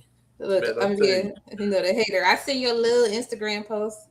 Hey, I ain't gonna tell you about Instagram at the end of the day, Tank, man. My bad, bro. I'm telling you, bro. I've been recouping. That's good. You gotta rest. You need your rest. Dog, my leg. I'm telling you. You was on there because I see your little comment, Bug. I see your little comment. Oh, you seen me? Yeah. I did that. Listen, I did that last night, dog. I don't think you knew what my actual name was before. Oh, no, listen. Hold up. Let me get on this. Is Joe Vaughn here tonight? No, I don't see him in the comments. I don't think he in there. He is working hard. Joe Vaughn called me. I'm in therapy. Called me and said, this nigga named Lincoln. We don't know no black people named Lincoln. I said, hey, white, brother. I told you I'm white. Bruh, if you heard Joe Vaughn cut you up, Joe Vaughn had me laughing. So look, this is a true story. I'm born at Park. You know, we talked about Parkland. Yeah. So my parents, my mama, because my daddy was on death row when I was born, but my mama intended for me to have a first and a middle name. These motherfuckers put it together. So you know how like white people got like 2 first names, like Amy Lynn and shit like that? Yeah. Well, my actual first name is Lincoln Kyle. Oh. Stop. I'm not fucking with that. Is on all my legal documents it say Lincoln Kyle. Okay. Boy, they don't know if you black, white, or other. Yeah. Get all the jobs. You get all the jobs. I wish. Shit. It ain't helped in the last 9 months. Shit. That fool said Lincoln Kyle Tanksley. Yeah. Oh my man, what is your mama wrong, dog? I see why you didn't want to go forgive her. Gotcha, Take. God damn. Gotcha. That's a hell of a thing, though, boy. Lincoln Kyle, bro. Do you know you sound like a white boy? Yeah. From way back in the day. And my birth certificate say white boy on it. Oh. Oh shit! Now. Well, legally, you're right. You got to say that. Nah, fuck that. But you heard what he said. That shit ain't helped him out 9 months. They said, "Oh, you application because you show up in person, like, oh." Hey, look, he go show up in person. You said, "Oh, he playing like the Mexican." I'm in IT, so if you're not Indian, you ain't getting no job. Dang. Stay and listen. Let's talk about that. Listen. Let's talk about that, bro. I heard. I'm just saying this is hearsay, so I don't know how much validity in it. But you know they done built new communities and they taking over Frisco, and as they taking over Frisco, they coming over here. South Lake, all that. They coming over here with the visas and pushing most minorities out, even the white folks. Said they pushing everybody out of the industry. Yeah. And these people that's been in IT for 10, 20 years, I'm talking about these people that I know that worked at Nartel. You remember Nartel? Yeah. Pushing them out the industry. Because he said, look, one of my partners, man, he finna retire. He said, look, man, I'm glad I'm finna retire. I'm just gonna he's trying to retire out in what's the name? Call work for him. Damn. See, I have to tell you, man, my brain ain't been working. But call work for him. I want to say it's AT&T. I want to say it's AT&T now. But the company they AT&T bought the company. Yeah. Is AT&T or Verizon bought the company? He told me like this here. He's just trying to get his 2 years in to get his retirement. But he said they done came in. He said they done brought in on visas. They done brought in over 200 and some people and done laid people off. Yeah. I believe it. And if you look, there's a parallel between the companies doing the most layoffs and those are the same companies that are sponsoring the most H-1Bs. Yep. Gotcha. Even the data center. You over here on an H-1B, like you can't fuck up at all. Like if they tell you got to work 80 hours, then you just work at 80 hours. Otherwise, you get your ass on a plane or a boat and you go back to whatever little shithole you from. Right? Yep. So it's a different thing than an American worker, right? Like, and I'll be 100% with y'all. I'll be straight up. When I was laid off from Palo Alto Networks, I was making $55 an hour. The people that replaced me, because I had to train them, came in making 28. Yep. All Indian. Less than 30. I can't compete with that. No. No, because we know. We've been here. Like if the market says my skill set gets me X and you want me to take 50% of that to try to compete, I can't do that. Right. Mm-hmm. And especially if I was making 55, and really this industry is a $70 an hour. Yeah, underpaid at that. Yeah, I took steps down from previous projects where I was making more than that. But this is what I'm saying though. But now, that was appalling. But now they done dropped it down below 30. Because I would have thought 35. This man said $28 an hour. Mm-hmm. Right. And from what I know, them motherfuckers are still there. Because hell, you could afford two of them for one of me.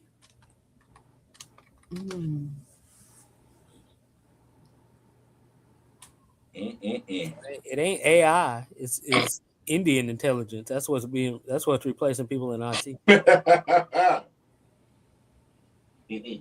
Indian applicants. That boy said that ain't AI. It's IT is not the only one. I'm sure, like medicine too. Yeah, I'm pretty sure. That's crazy, brother. But the thing is, like when they come over here with them Indian credentials, there's no way for like American systems and recruiters to really verify that. So you got motherfuckers coming over here. IT is one thing, but when you talk about like doctors and nurses, they coming over here with them Indian degrees that ain't really verifiable. So you just gotta take their word that they actually a doctor or a nurse. And a lot of times it doesn't transfer over, so they would have to go to school all over again here. Right. Yeah, a lot of times that happens.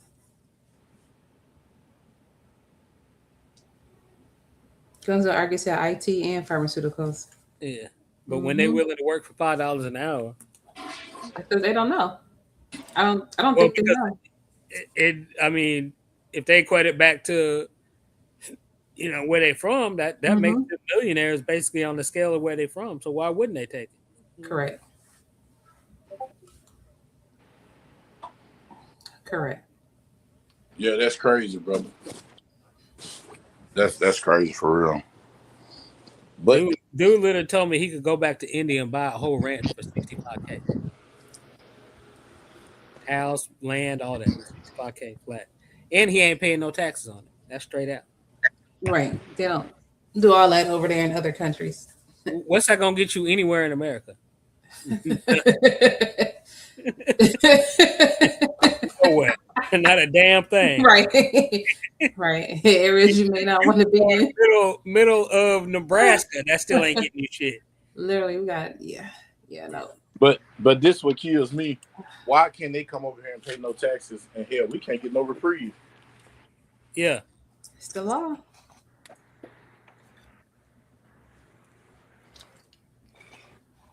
We can't get no reprieve.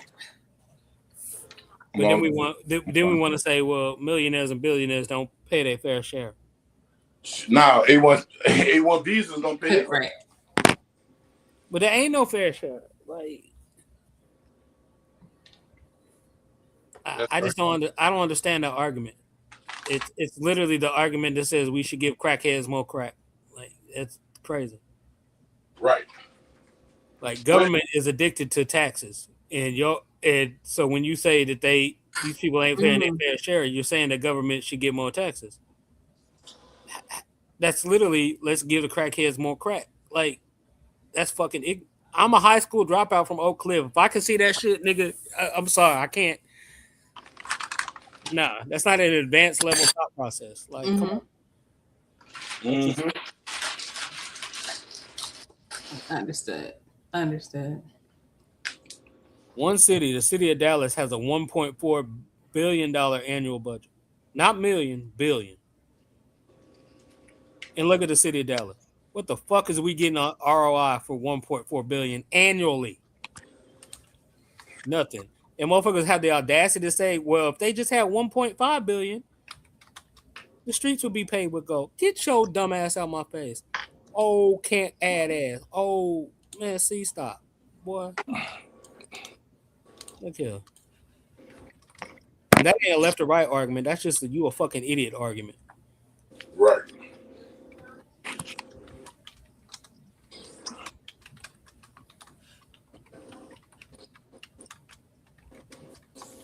So how are you celebrating your birthday, Tank? Nothing. Worked all day. I was just saying, you at work now? Nah, I can't. I got in right before the show started. Oh, okay. Well, I mean, it's always we got the whole rest of the My year. coworker say, "You gonna work on your birthday?" I said, "Is them bills gonna stop on my birthday?" Absolutely not.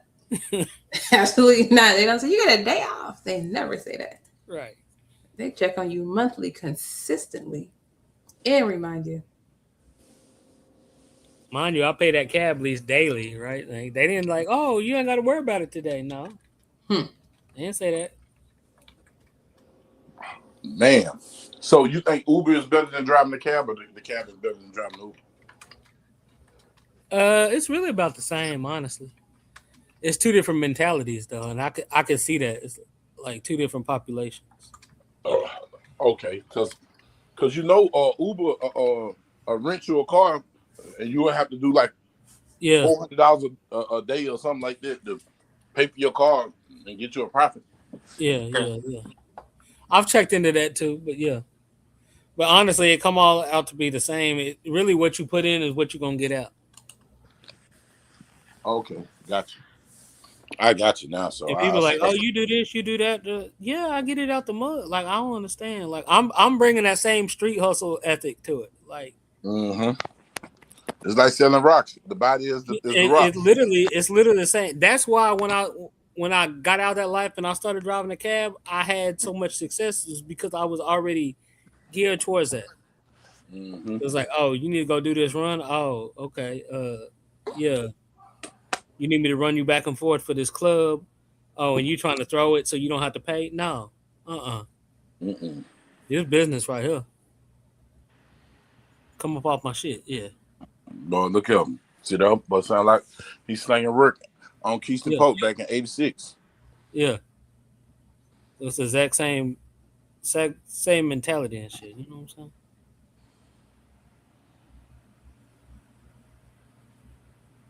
Damn, Mika said Whip is in Dallas now. They're giving you a Tesla, but it costs $4.99. Shit, $4.99 a week ain't bad. You can make that Yeah, money. it's not really bad. Yeah. So is Zevo. Zevo is too. Hmm. Actually, they base out of Dallas. Yeah. Yeah, now they got these fake ass. They need to take them damn driverless Waymo cars off. I done seen the people in the news so super. I was gonna go be an engineer for them for AB Ride. They just turned me down and shit. And then Waymo, they literally right around the corner from Z Trip and shit. You know, when I first got laid off, I was gonna drive for damn, what's the name of that company? They got a white truck, Alto. Yeah, Alta, yeah. I was gonna drive for them, but then I I said, looked for them too, but you got to go pick that shit up every day, and I was like, nah, I ain't. yeah. See, that was the whole point. I was like, man, Yeah. I'm gonna drive, so I got to drive from one spot to go to your spot. To drive, Yeah. nah, that's like And they only got one depot. It's right there by Love Field. Yeah, I was like, nah. They called me. I never called They them. keep calling me and sending me email. I'm like, I'm good. I'm straight. But the pay wasn't worth it. Yeah, nah. They only like $15 an hour or some shit like that. It's not. Yeah, that ain't nothing, man. That ain't nothing. They're like, oh, you make it up in tips. Okay. Not me. I'm gonna add. I ain't making shit in tips.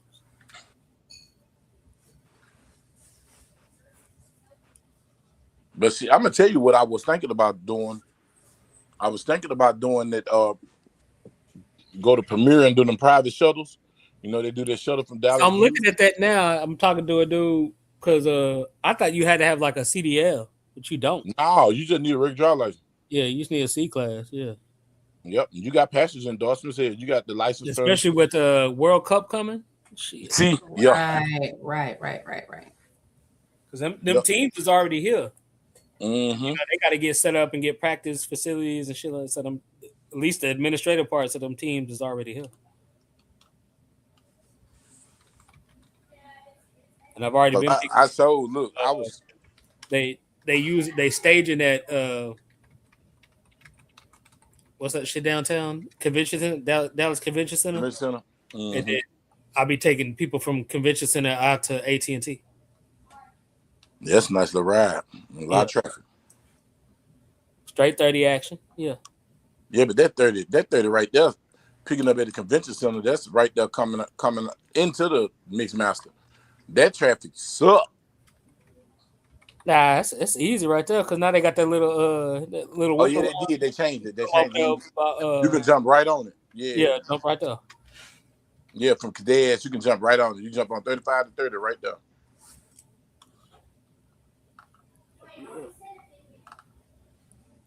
Yeah, you're right. You're right. That is easy. The old way would have made you go back around. Yeah. Well, even the old way, you just would have backed in right there about Fuel City and gone right and gone back around and jump on 30 right there. Yeah. Go down Cadets, go back up and come up the industrial and then make the right way. It ain't even industrial no more. What they call that shit now? Riverfront. Riverfront. Yeah. I still call that shit industrial. I call it industrial too. When I came to Dallas, it was industrial. So you know what I'm saying. I think it's changed now. But remember back at because I think now Cockrell Hill is wet, but it used to be all that shit was dry. Yep. So if you wanted some drink, you had to come across the bridge. Off right there. You come across the bridge, get off right there on that little industrial, and you hit that. Billboard, and you go all the way down there to Corinth. You make that right. Not even right. Right when you got off there where that Sonic is, they used to sell bottles. Yep. And then right across the light, right there. Yep. That's Riverside. And they give you setups because they give you a little plastic cup with ice. Mm-hmm. Just don't open it. Just don't open that shit in the the parking store. lot because Yep. they got a constable up there. Yep, you used to have that police out there all the time. Yeah. You right there, riverfront. That was my last. I go there. That'll be We the used to last we used to place. wait till we got on the bridge and crack that bitch open, start hitting that hoe. Jump on the bridge. Have a pre-roll and shit, yeah. Or go the back way, go up under the Yep. bridge, and chill Yep. over Go there. up on the bridge. Go to Corinth. Yeah. That ain't Corinth. That's Is that Corinth? Nah, that's Um, the bridge right there by Old Longhorn Ballroom. yeah. What street is that? Used to be by the Longhorn Ballroom to go back across. That was 8th. That was Corinth. 8th and Corinth. Yeah, that's Corinth. You come back across the bridge. That's No, I'm Corinth. talking about over there. I'm talking about over there, south side. Oh, you talking about going back to Cherry Point? That side. Come across the bridge. What was that? No, over there about like the backside of Bear, all that. Yeah, I Over know there, you talking about. yeah. We Oh, used to you go. talking about? We used to go post up in that park on Fridays or Saturdays. Yeah, you come by 175 way coming across 14. Yeah, yeah. Yeah. Come back to the cliff. See, it's 3-4 different ways to cross the bridge because you can cross the bridge right there. You gonna find you a baby mama over there. Yeah. Yeah, because we used to go to Cherries. Cherries right there by Martin Luther King, right before you get to the bridge to the right. Man, we used to be at Cherries, man. That when I first came to that bitch used to be bumping.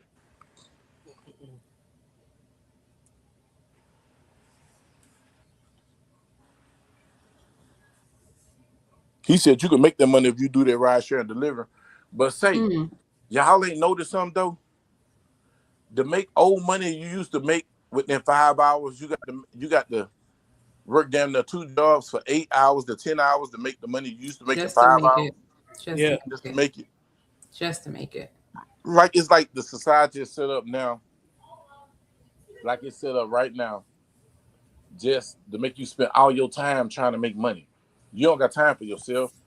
Yeah. By the time you get home and go to bed, it's 10 o'clock. If you ain't done gotten that water by now, bro, by the time you get in that water and 12 o'clock come, you get out that shower, you done lotion up, now you done relax and ready to wind down. It's time to get right back up at 6. Yeah. Right. And do it all over again. And that's the way it's like society is setting up to where you don't have time for yourself, just work and sleep. It puts you in the mind of the old Ford factories. They work them 12-hour shifts and then shit, by the time they get home, it's time to come back to work. Right. Or if you have children, get off, go pick up, go in like, traffic, pick up Oh, that's really when I drove taxi before. That was how I hit for a lick though. Like either I was running these girls back and forth, or I'd be back off of there, DeSoto, Lancaster, or whatnot, and get all them truckers need to go Take play. them home. Yep. Either take them home, or if they was coming in the depot or whatnot and want something to drink, hey, $40, I run you down there, run you right back. Hey, you know what I'm saying? Whatever. Because if I run this meter, it's gonna be a lot more. Mm-hmm. So, you know what I'm saying? Like, hey, here for a lick. Like, come on. You know what I'm saying? That's how I know that was the nearest place to get some. Yep. It was short distance. Yeah. Or you could, you know what I'm saying, or you go to the motherfuckers that work for the distributors over there, like, but they charging like $100 a bottle and shit. You know what I'm saying? Mm-hmm. Motherfuckers that work for Andrews and shit. Yeah. I tried to work there. They would never hire me, bro. They would never hire me. I don't know. They stay moving though. Them trucks be moving, boy. Yeah. What's the other one? Glazers? Yeah. I learned one thing. If I'm gonna be a truck driver, I'm not gonna be unloading and delivering nothing. You know what I'm saying? Because that stuff that them beer truck drivers be doing and them Pepsi Cola, like that's like that's that hot shot shit though, right? Yeah, that shit. Like when they be running to these stores and unloading at these stores, y'all. Do you not understand that if you're a driver and you do that? I see what they did. They looked at UPS. But UPS ain't always delivering heavy packages. They might be delivering an envelope or a box. It ain't Right. guaranteed there's gonna always be 70 pounds on their truck. So they look at, well, we can have the UPS driver to deliver and drive, and Right. we can save money. Say. Now, it's not the same, because when you run it, like even with McLean and all them food service, I'm US about to Foods, say because they the have a McLean turnover rate. drivers be happy as fuck though. Yeah, but UPS drivers ain't really, man. They know what stops got heavy shit, Mm. and trust me, them supervisors not putting too much heavy stuff on no damn truck to make somebody to wear somebody down to make them call in the next day. True. FedEx too. So with what I look at like this here, like the Pepsi them, you got to worry about the stops. You might have 50 stops. That driver got to deal with traffic. They They people don't can't do understand. labor. Right. And Right. labor. Listen, I drove for Yellow, and I did drop and hook. Drop and hook me, and the only thing I did was bag my truck up, hook it up, and pull off. Every now and then I had to bust down trailers, but that was every blue moon. That didn't happen a lot. Now I remember how stressed out I used to be driving just from Dallas to fucking Houston, especially when you drive through rush hour traffic 4 in the evening. Imagine this dude just been pushing 80 pounds down this ramp or up this ramp to this store. You got to drop this, and it's always in weird locations. Man, that's too much. That's too much, bro. And I know people do it. A lot of people do it, but hey, it took a minute. But It take a they month. be local though, right? They be like home every day though. It still don't matter, bro. Home every day or not, man. As a driver, bro, you put up with too much. Like, bro, it took me a You know, minute. my old lady was a store manager for 7-Eleven and whatnot. Like, so them McLean dudes or them Pepsi dudes will come in, like, they always be happy and shit. But when I fuck with them FFE or them Swift drivers, them niggas was always aggravated and shit. Yeah, cause Swift, they Mm. rape you in Swift. I was supposed to drive the Swift when I first got my license many times. I never go.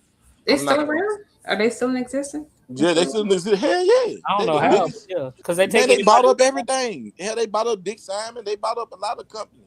Oh, Swift is with Central Freight, Central Refrigerated, everything. Man, like them people together. Like it's a lot of that. That's a conglomerate.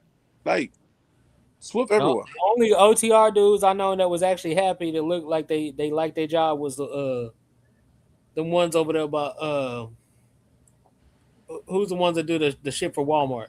Uh, Yeah, but see, Walmart different account. yeah, Walmart pay their drivers. what's that Walmart, but company over there? they Because they strict, over but there, they pay their they over drivers. there by Mountain View. Yeah, Mountain View. They strict, but they pay their drivers. Because I was just looking at Walmart.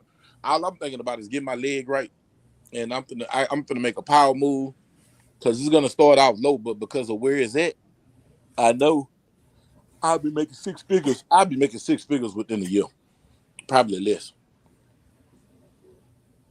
It'll start out like 28, but I'll be making 6 figures within 6 months.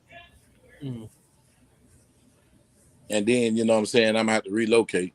Cause I was gonna go offshore and I was like, fuck that. Man, they got too many pirates. There's too much shit going on globally. The shit is unstable to be fucking around on the on the oil rig. Lord, there's a lot going on globally. Yeah, no, that's And everybody wonder why they turnover rate high. Mm. Um yeah. one of this dude I know, his partner, they was working on the oil rig and then they switched jobs because it was paying more. And it was paying more. They were making like 200,000 a year. And it Mm. was like it paying more, but then nobody tell them why I was paying more. I So always ask that question. what they was doing is, if anybody don't know, when you scrape barnacles off anything, that's considered chum. When you scrape barnacles off the bridges and you scrape them off tankers or whatever, do you know what you finna do? You finna call every animal and predator within 100 miles, Food. because when the listen when the, as I call them, fuel fish come to eat them barnacles, them big predator fish come to eat them fish. Mm-hmm. So think about that. You not in a shark cage. You scratching out barnacles off the side of oil tanker, or out the side of this beam, this pillar that's going into the ocean, and you got to go over there and scrape them barnacles off. Now it's pitch black up under here. You got a light, and next thing you know, you look behind you is a big old yellow eyeball, and this thing the size of a Buick truck or the size of an 18-wheeler behind you, and you just see white razor sharp teeth. Fuck that. I've been in the dark blue before. I was fucking around. I think it was the Bahamas. It was Belize or Bahamas, one of them. It's like when the turquoise is like probably about 24 feet deep.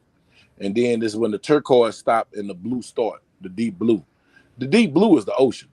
So I was right there, standing right there, right at the bottom. I'm at the bottom. I'm probably like 24 feet down, y'all. Snorkels on. It's quiet. So, you know, it's so quiet down here that your brain will drive you crazy. So I'm up here swimming. And so I see the white boy and them pointing at me, I ain't give a damn. I turned around, y'all. I see a damn hammerhead shark. And I was so mad. I think I told the damn shark I'm going to kill him in telepathy. And I think I said it. He looked at me and just bumped me and turned around and went back to the blue and disappeared.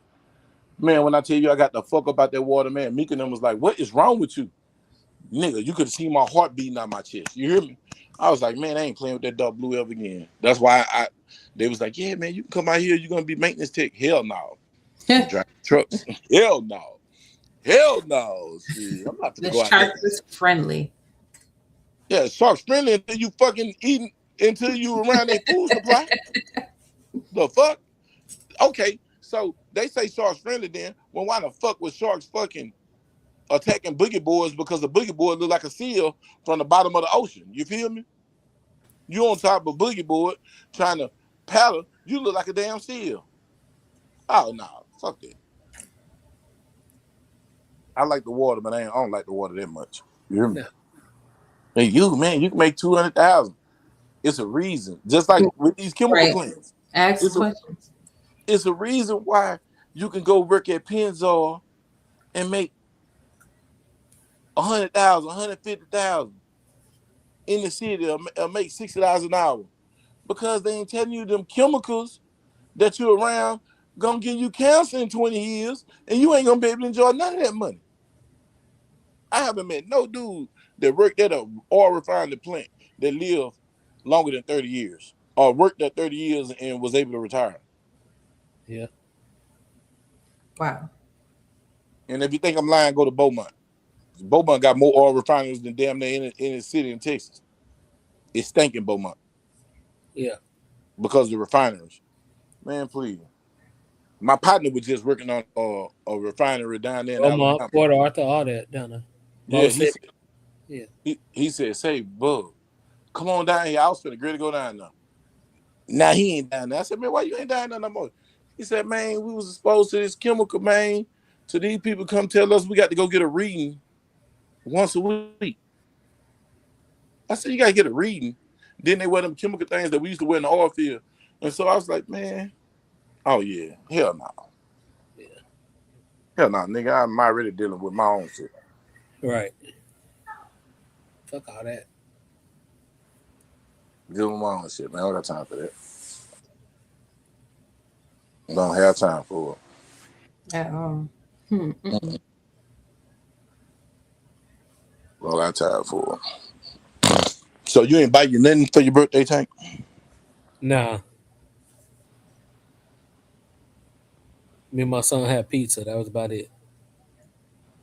Yeah, tweak. I got my tweak. I don't got my MCC, but I got my tweak. But already no touch freight. CDL can't do labor. Already, boy. Look, man, I got to highlight their comment, boy. You know, highlight their comments. Show on stage. You see that? Wow. I can't do labor. That's what it means. CDL, I can't do labor. I'm not gonna do no damn labor.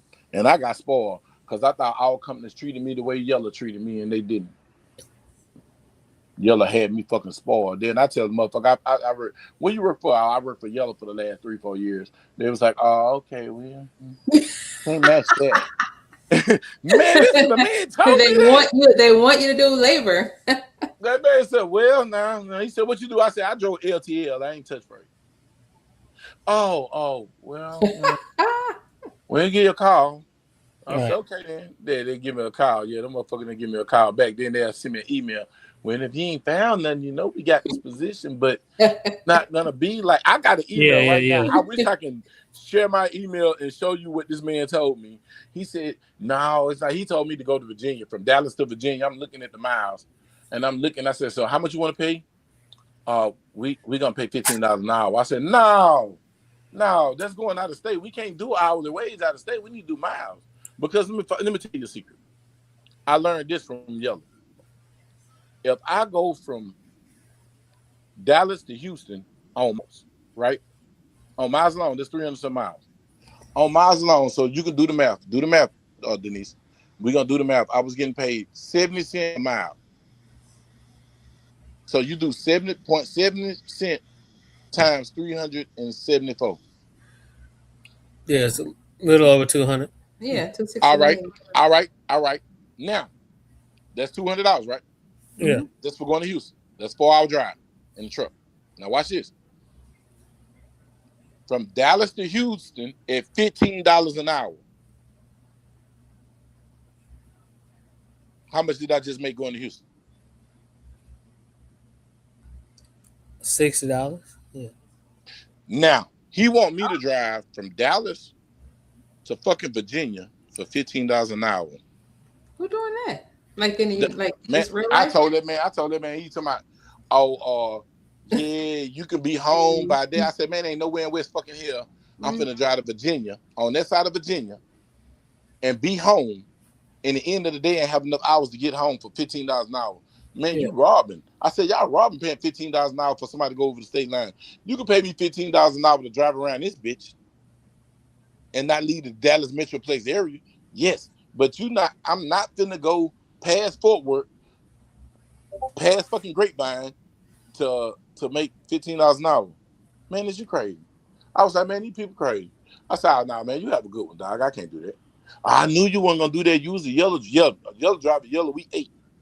We didn't play that, man. Nah, bro. Nah, bro, we didn't play that. That was crazy. That's $60 driving Dallas to Houston. I thought the lick though was to be like an owner operator and shit.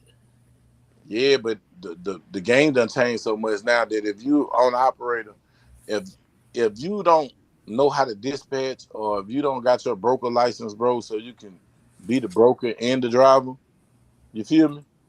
You have to do all of that. Listen, bro, to be honest with you, to make money in on an operator and being at home, because this is what they're gonna try to do, always put you on the damn road. These brokers trying to make their money. And then I hate that the game is like this. The broker make more money than the driver because he delegates.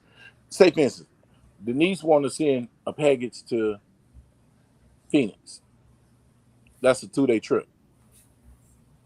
Phoenix. She want to send you. I'm the broker, and you the driver, Tank. She called me. Hey, Tiger Bear. Yeah, I got a load going to Phoenix from Dallas. I want to pay $10,000. I said, okay. I'm finna call you. Hey, you want to make $700 taking a load from Dallas to Houston? Hell no, that's too low. Okay, man, look, I give you $1,000. Now, man, I got for Dallas to what's called. I got to at least make $1,500. Okay, $1,500. But look, she just paid $10,000. Right. So at that $10,000, I just gave you $1,500 to go drop that load off. When the driver should get that goddamn money, man. If that's the goddamn case, he should get a percentage. He should never make more. The broker and the dispatcher should never make more than the driver, because the driver is doing the legwork. Yeah. But it ain't like that. That's the difference between. You asked me earlier, what's better, cab or Uber? That's really the difference between, right? Mm-hmm. Because on the Uber model, Denise do business with Uber, and then Uber break me off. Whatever they break me off is not going to be equal to whatever Denise gave them. Mm-hmm. Right? It's going to be crumbs. In a cab model, Denise deal with me directly, and she, you know what I'm saying, she give me what it be. You know what I'm saying? She might even give me the same thing that she would give Uber. You know what I'm saying? But then my Mm-hmm. business with you is what it is. You know what I'm saying? Like, so those are Yep. separate things. But I get in a taxi model, like I get everything. Oh, that's my money. You know what I'm saying? Like, if she happens Mm-hmm. to give me a little tip on top of that, that's great. But all of that's my money. You know what I'm saying? Like, versus the Uber side, I get broke off the crumbs. You know what I'm saying? Secondarily and shit. You know what I'm saying? Like, Mm-hmm. Yeah. it's Because just a Uber totally never different telling you model. what the driver really paying. Right. And then they take a big percentage of the money. Yeah, It's just like a broker. they taking the most of it. Really, I might get 40% of the fell. To the point, like, so if it's like if Denise is paying Uber $20, I might get $9 of it. Mm. Mm-hmm. Right. So I've been trying to hit people like, hey, there's a win-win here for both of us. Don't give them 20, give me 15. You you still saving $5, and now I get 100% of that 15. That 15. Right. We both winning. The only people losing is Uber. Fuck them, Hmm. right? But Mm-hmm. that go back to that slang and dope shit. Not everybody understand the fundamentals of business. No.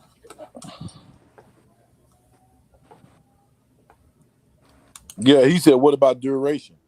Right. Because, like, man, look, man, at the end of the day, the game is this here. If you're going to be an owner operator, that's where you send your girl to school to be the dispatcher and the broker. So now the broker cut, she get, so she get it, but she going to give me the load. But at the end of the day, we both eating. I'm eating all the way around. If my girl is the dispatcher and the broker, she doing two jobs and I'm driving the truck. Man, come on. Or guess what? I'm a broker, but I'm driving the truck and I broke on my goddamn self. Yeah. Now I'm getting the broker's commission and I'm getting the driver's commission. So we winning. So we keeping all that in the house. And then you still paying to get her mustache waxed. So I mean, she's Yeah, still either way it go. You know Mm, what I'm not saying? the mustache. yeah. That's the way it go. If you want to be an owner operator, you need to turn that into a family thing. Somebody you trust that's gonna play the game fair and everybody eat. And then now we build our own logistics company up off this. Yeah. Oh, okay. So now look, say for instance, we got Denise as the broker. We got Denise as the broker. We got Tank as the dispatcher.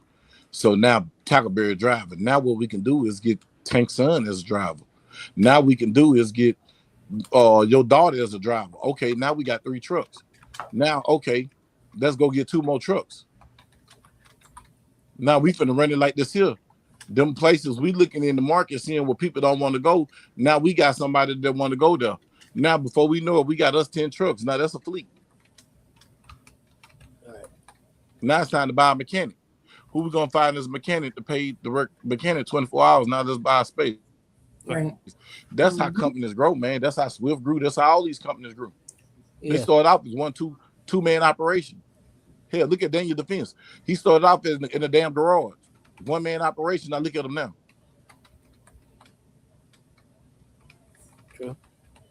And see if they gonna kick all these other drivers out the United States, like they've been doing, and regulate these damn brokers. Shit, now if you the broker and the broker in your family and got the broker license, shit, it don't matter now. Y'all can run it up. Yeah. You don't got to worry about your fair share because you know it's gonna be your fair. That part. Because it's the company. Y'all working under the company now. Now, we started off as a limited liability country. Now we incorporated. Mm-hmm. You feel me? Right. That's how you grow. That's how you grow. But I'm That's making how sure you that my grow. people, man, in the beginning, like when I started working for Yellow, this is what I found out. Did y'all understand that I came in at the pay rate of $19.95, what they was getting paid in 1995? So Hmm. think the money that I was getting paid, and I was getting decent money. That was decent. But think about it, in 1995, that was balling. Right. 60 cents a mile, 80 cents a mile for one person in 1995. Yeah. The dollar was stronger. You know how much money that was? That's why Yeah. them old niggas had families in Chicago, Mississippi, and in Dallas. and they had $300,000 homes paid for, and them wives driving brand new cars paid for because they had real money. But you can make real money like that. But people got to understand the process. The owner operator stuff. A lot of these companies be like, "Ooh, we gonna lease drive owner operator." They making you take care of their damn truck, but they still pimping you. Because when you're owner operator, fuel on you. True.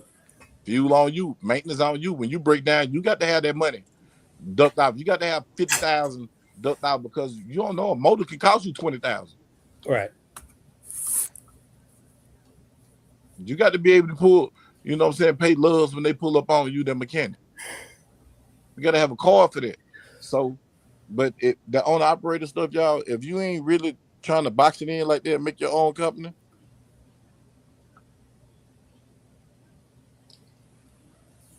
Yeah, I heard of it. Yeah, I heard of it. Own the operator. Yeah, family own the operator. Yeah, I heard of that, GD. You got to have your own authority. I forgot that. You know what I'm saying? Because you think about your authority mainly in them dually trucks. But you got to have your own authority. If you got your authority with your own dispatching, your own fucking you got your own broker, you can make all the money in the world in the 18-wheeler business.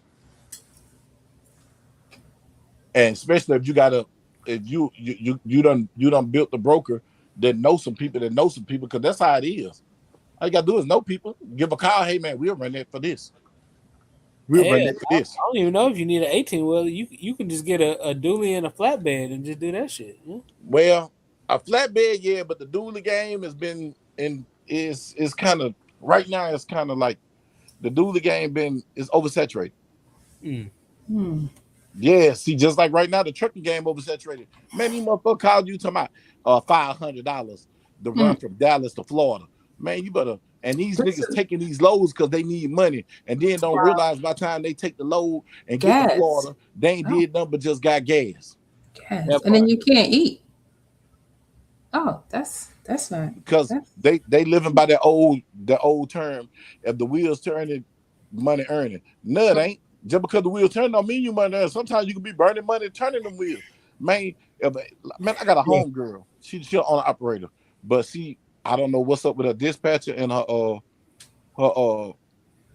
what's up with her the person I just told y'all about, the broker. I know she eat because she ain't pulling that truck out unless it's 6,000 or 7,000. You know what I'm saying? So she ain't pulling that truck out. She gonna get her gas and she gonna get some money. But man, that girl told me like this here, my truck sat a week because they didn't want to pay. I'm not gonna get out there and do them stupid dumb loads. It's a nigga on Instagram, you hear him say stupid dumb ass loads. She said she not gonna do that. But then she done got with a broker now that every time she touch out the house, she making 10, 20. And then now they got them government contracts. Them government contracts are fool. But it's hard to get in that window. It's hard to get in that door. And then if you running low boys and flatbed low boys, that's where the money is too. But if you don't understand the industry, Joe Bars in the chat, he just ain't saying nothing, bro. Okay.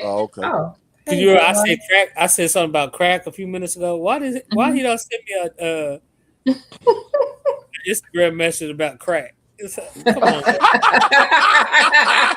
it's kid Joe Bars. That nigga.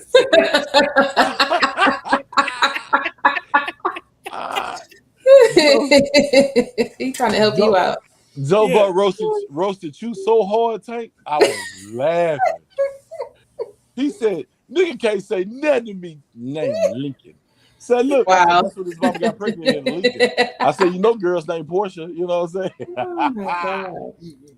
He said, "But we never heard a nigga named Lincoln. I done heard Continental before." You know what I'm saying? I never heard Lincoln. White boy. I never met a black man named Lincoln. Yeah. Abraham wasn't even a Lincoln. Say, well, now, bro. That nigga Joe Boy had me laugh. I'm in therapy. I was like, man, this nigga here. I'm like, man, this nigga can't be. Bro, I'm laughing like a mother. Joe Boy, terrorist. He a terrorist. Mm-hmm. But man, look. Yeah, but so y'all think about jumping out there in that trucker field, learn your authority. Mm-hmm. You know what I'm saying? Get your broker, get your dispatcher, send somebody to school. Keep that shit in the family, man. and start a family. But I really want to do it with my daughter. I tried to do it with my daughter with this YouTube thing because she know algorithms I and say she know. everybody ain't got family that they can deal with like that. Mm-hmm. Right, right. Do like I did when I would never go into business with my family. I'd be up under the jail in the first week for strangling somebody. Oh yeah, don't. I'm gonna tell you Yeah, like this here. it's okay. When my family started tripping, I created my own family, Bug Nation, and I can say this here. There's a lot of brothers in Bug Nations I started business with faster than I started business with than my blood family members True. That's because right. we all have the same goal. Mm-hmm. We goal minded people. We got the same. We looking for the same goal because it ain't about I got my company. You want to flaunt, man? It's about getting this money. It's Yeah. about getting that money to where that our kids can have generation with. Bro, I'm trying to get the money, man. I was listening to Waka Flocka the other day. Waka Flocka said, man, I had my money in the bank, and then he learned about financial what he said there was financial scholars. He said, hey, he started studying. He said he was dumb until he looked it up. He said, man, I took $3 million and put it in a UIL policy, and this is life insurance. Right. He said he seen some apartments. He went and borrowed the money, I, which he can pay it back or not, because either way it go, they're gonna get their money back when somebody die, because it's an insurance policy. Mm-hmm. He said, nah, he never got taxed for it, didn't have to pay taxes on it. He said he started doing what the rich do. And he put that 3 million out there. That 3 million don't never depreciate. It appreciate. So he was like, I can get 8% off that 3 million every year if I want to. Right. And then he was like, what I take the money and then I go buy with my businesses, and when I get a return, I put the money back. He said, but he don't got to put it back. But I've been knew about that. But I'm just saying, I'm trying to get on that type of tip to where I'm in another tax bracket because the rich don't pay taxes. They find every loophole you want, man. I'm gonna say this is it's a city in New York and it's a city in Jersey that's ran by some people that got 3 letter. Mm-hmm. Yeah, and these people on food stamps and welfare from the government, but they got insurance policies and they stand in mansions, but they getting Yeah. food stamps and mansion because they don't own nothing. Everything is owned by a trust, and they got a policy, and they use the insurance policy as their bank. Yes, they do. Yeah. That's the goal.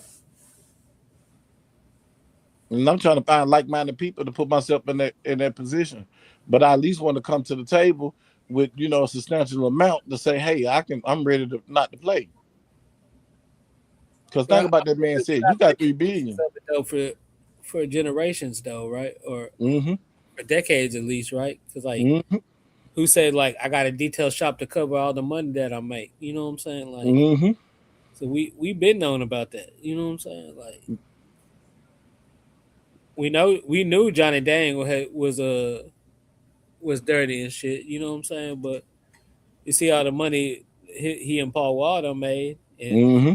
and he just got busted. You know what I'm saying? Like Hey, they've hey, been they've look, been eating for 2 decades now. You know what I'm saying? Like, come same on. way Jacob the jeweler. Before they Yeah. got Jacob the jeweler, remember? Yep.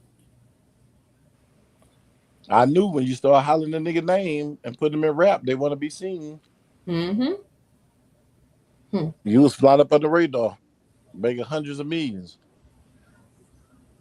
on a grill that you paid $200 to make and sold to a nigga for 50,000. Yeah. But that's the game, though, y'all. That's the name of the game, though. And a lot of people, if people ain't talking that money talk, and everybody can talk that money talk, but if you teaching or if they trying to show you how to get it for real, and you waste that opportunity, that's on you.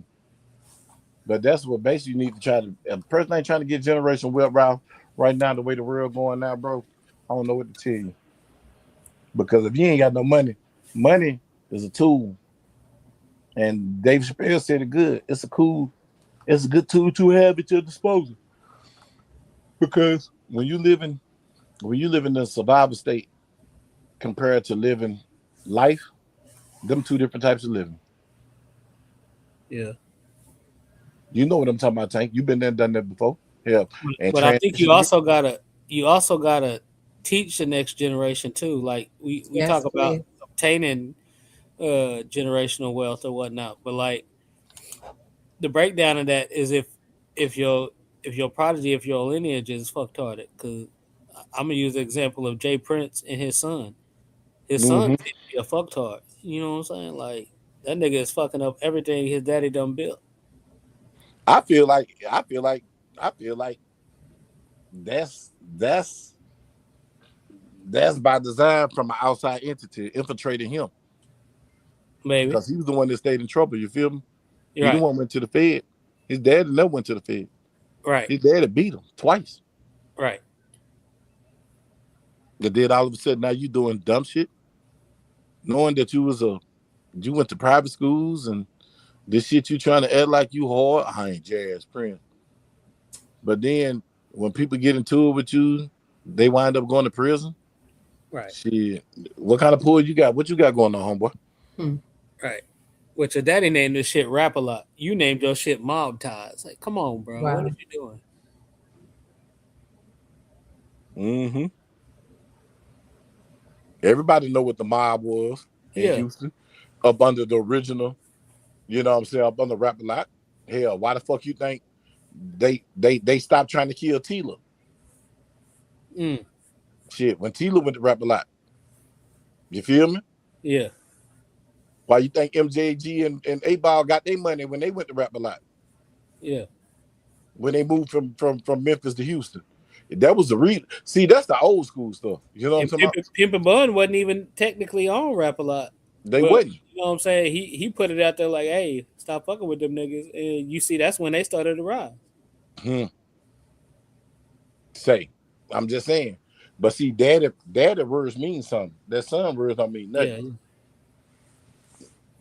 And shit. You know, so a lot of people done punched on their son.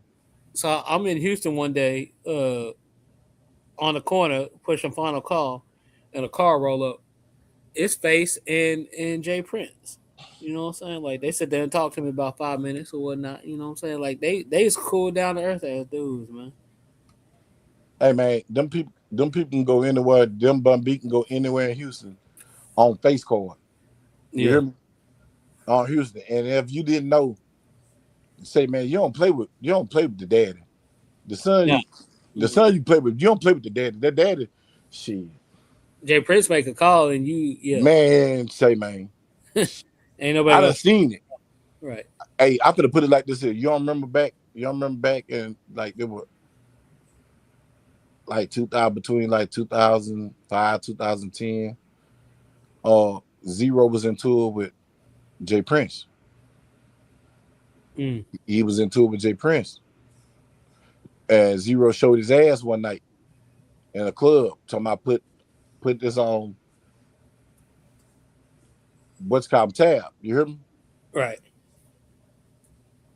We in the club. See two black SUV pull up and some big ass nigga rush the door. They whooped that nigga ass up under that pool table. Ask anybody about this story, they whooped him up under the pool table. Nigga, somebody in that bar called that man. You hear me? Yeah. Beat the brakes off that boy. Yeah. Man, I'm telling you, man, playing with daddy can get you. Shit. You see, young boy didn't play with daddy when daddy told him I'd come get your keys back. Yeah. Yeah. Yeah. Man, that just showed a nigga that you can be touched. Right. And where that boy went from there? Utah. Who sent him to Utah? But I feel like if Daddy was still in the game, that shit between Roe and Trey would have never went down like that. Nope. He would have did that shit like, hey, y'all got too much fucking money to make. You know what I'm saying? And from what I understand, all it was if a nigga didn't want to take his charge. I'm on probation, nigga. Take your charge. And I don't blame him. I just said it was mine too. Yeah. Nigga, I'm on paper. I ain't doing nobody else time for him. I ain't never been on that And shit. especially if they said don't take the tool. Yeah. Like, But man, come on. sitting there and you ain't saying nothing? Come on, man.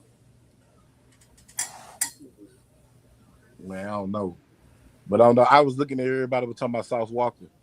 And I was saying to myself, I said, I said it on a couple of posts. I said, say dog. I don't know. I had to see I seen like the the way post, he moving, but he don't have a legacy right now necessarily. You know what I'm saying? Like, but nah, he do, judging he by the do. legacy. Nah, that boy. For a young nigga, I give him his props. That he switched it. He switched when everybody started going to Nah, jail. guns don't argue. I don't. Did Jay Prince have something to do with Steve Francis? I don't remember that. When Steve Francis chain got took and he got it back. Oh, okay, okay. Shit, yes. Nigga made one phone call, that bitch came, Yeah, got yeah, dropped yeah, back yeah, with a yeah, tool. yeah. Man, you talk out your ass, bro.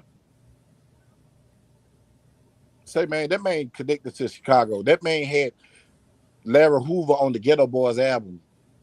Yeah. The World is Ghetto. Y'all go back on the man, the skits. Together. Larry Hoover was President's Ghetto, what you call him brand, bro. Man, I'm telling you, man, that man is connected. Y'all playing with people. That old man can have you touch. Shit, everybody tell you they learned the game from Jay Prince. Shit, from P, E40, all them people respect that man. That Yeah. man respect now his son. Their son moved like a hoe. That's just my opinion. Yeah. And if he don't like it, we can box. You know what I'm saying? I ain't tripping. You got to wait till my leg get well, but you know what I'm saying? I'll put these paws on your ass. We don't got to get That's into what no I'm gangster. saying. Like, look at all the work that senior done put in. You know what I'm saying? Like, and not even one generation later, like all that's fucked off because It ain't fucked off. it ain't all the way fucked off, but like it's It's a stain taking on a it. hit though. You know what I'm Yeah, he saying? took a stain. Put a stain on him. It's Yeah. like putting a black toe on a white t-shirt, a crisp brand new white Yeah. t-shirt. It's a white one. You clean, but damn, man, you got Yeah. the stain on you. Yeah. You know, And like he said, chain of command. But I want to say this about Walker. I want to make like this point. like Tuck Everybody, said, you know what I'm saying? Not a stain on. stain on me. Look, everybody was talking about Sauce. Sauce crashing out behind the B because Drake screwed her. Y'all so slow. If you in the street or you been in a situation in real life, the way she recorded that conversation, she didn't record what she did to provoke him. She provoked that man to make that man go off. Right. Only a woman could make a dude sound the way he sounded, then told when he said, I spray your truck. I get a spray. See, she said something. You know how a woman say something like say for instance, use Denise we can use this as an example. Gotcha. Me and Denise was talking, but then she started talking to you, Tank. Now, Tank, you on another level than me because I think I don't know. Drake might got more money than Sauce Walker, but who knows? Sauce Walker got some money, but Drake is more known. Everybody know that Drake will get you touched. Shit, extension allegedly. You know what I'm saying? Hey, you know what I'm saying? So look, Drake will get you touched. Hey, what's that boy name? Or I Love McConan. He fucked over him. You know what I'm saying? So now look, Drake can get you touched. So don't get it twisted. He got some niggas around for him. Your baby mama, I mean, I don't know. I think wait, let me make my point. Called Jay Prince to have somebody. I think he just got a direct connection to the people who could get you touched. Yeah, because he up on the jazz. But listen, the point that I'm gonna make this, I ain't gonna put people in their business because Drake done made some fucking power moves himself. Now I'll make this example. If I was fucking with Denise, so Denise know how I rock and she know how I think. Then she come to you, Tank. I really don't even fuck with you because y'all remember Sauce Walker tried to whoop Drake ass when he called him a culture vulture. But Drake didn't respond to Sauce because of that Prince shit. You feel me? Now check it out.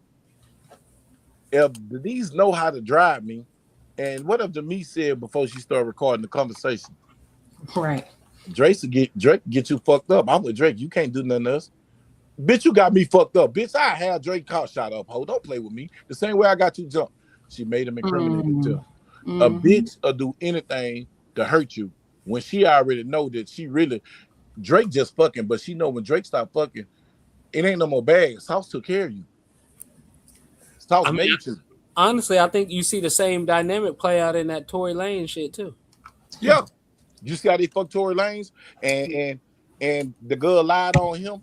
That girl got cut and lied and said he got shot. Now he in jail. He couldn't buy his stuff. He done made NFTs. He made money out in it. Man, this shit bigger than this shit be bigger than what simple mind niggas think.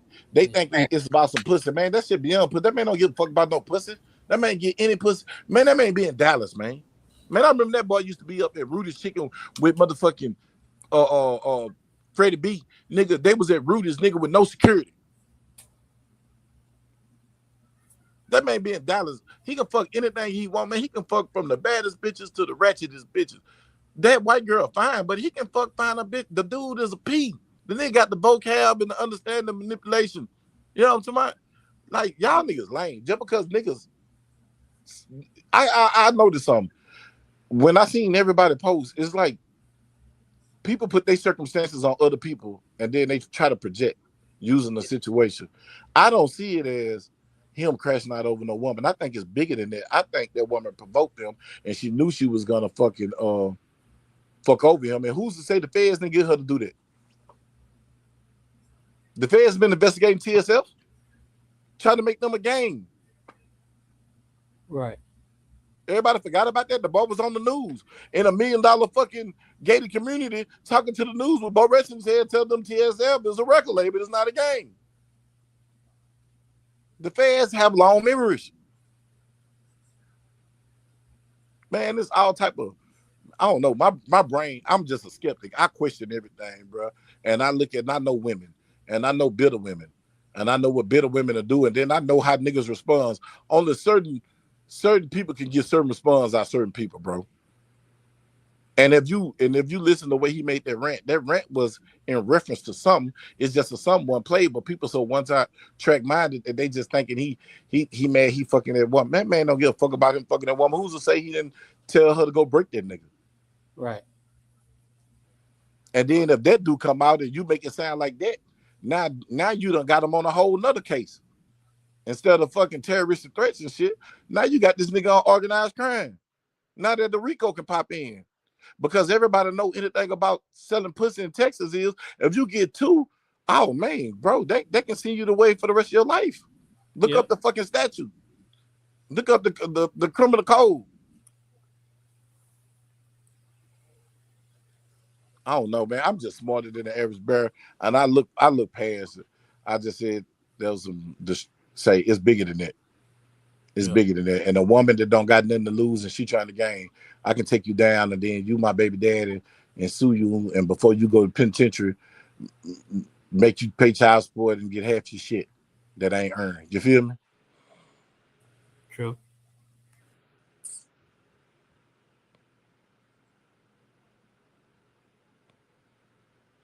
Yep. He said, who wants their courtesy call? I just paid attention to what GDE said. Who want their courtesy call? Drip and splash. Man, that man bought a whole damn block and put all his businesses on one block, bro. Every store is every restaurant, stores, strip clubs, everything. No, come on, man. That man doing things.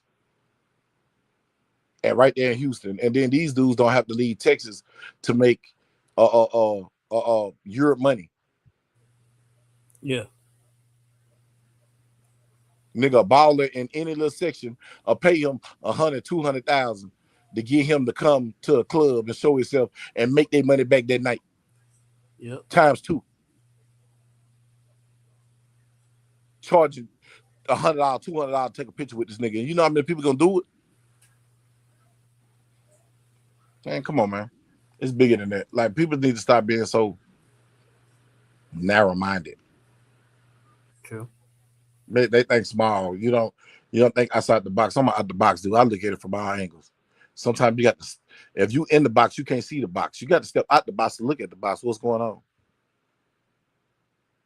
Oh, you trying to open this present from two sides at one time.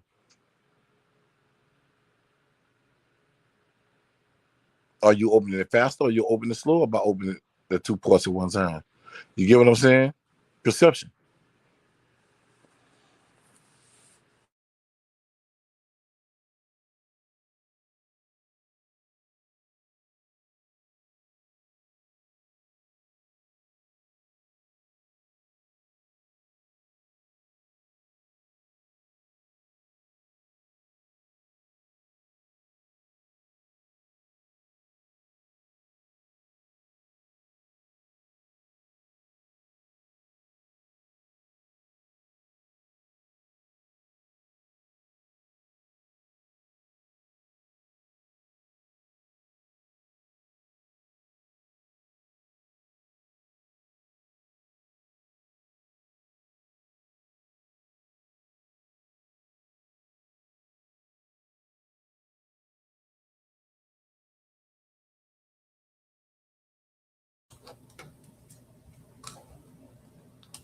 Oh, look.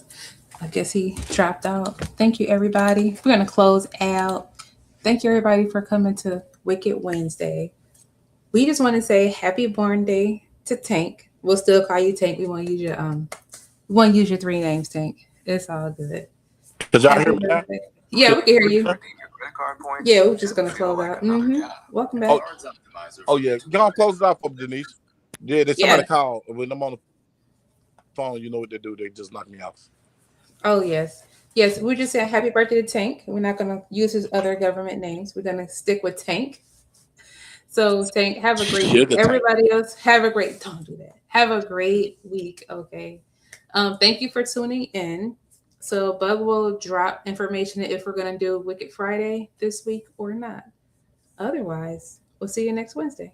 Yeah, I'll let y'all know on Instagram. I'll drop it on Instagram and Facebook. Mm-hmm.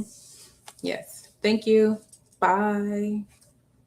Y'all too. Instead of doing the back check, call me, Tank, and then we'll call y'all on 3-way. Okay. All right. Everybody be out. If nobody told y'all they God love you, stay prayed up, keep your tool, watch your 6, and watch the people you're around, because sometimes the energy might be bringing you down. So you got to learn to cut and let go. But hey, y'all have a great one. We out.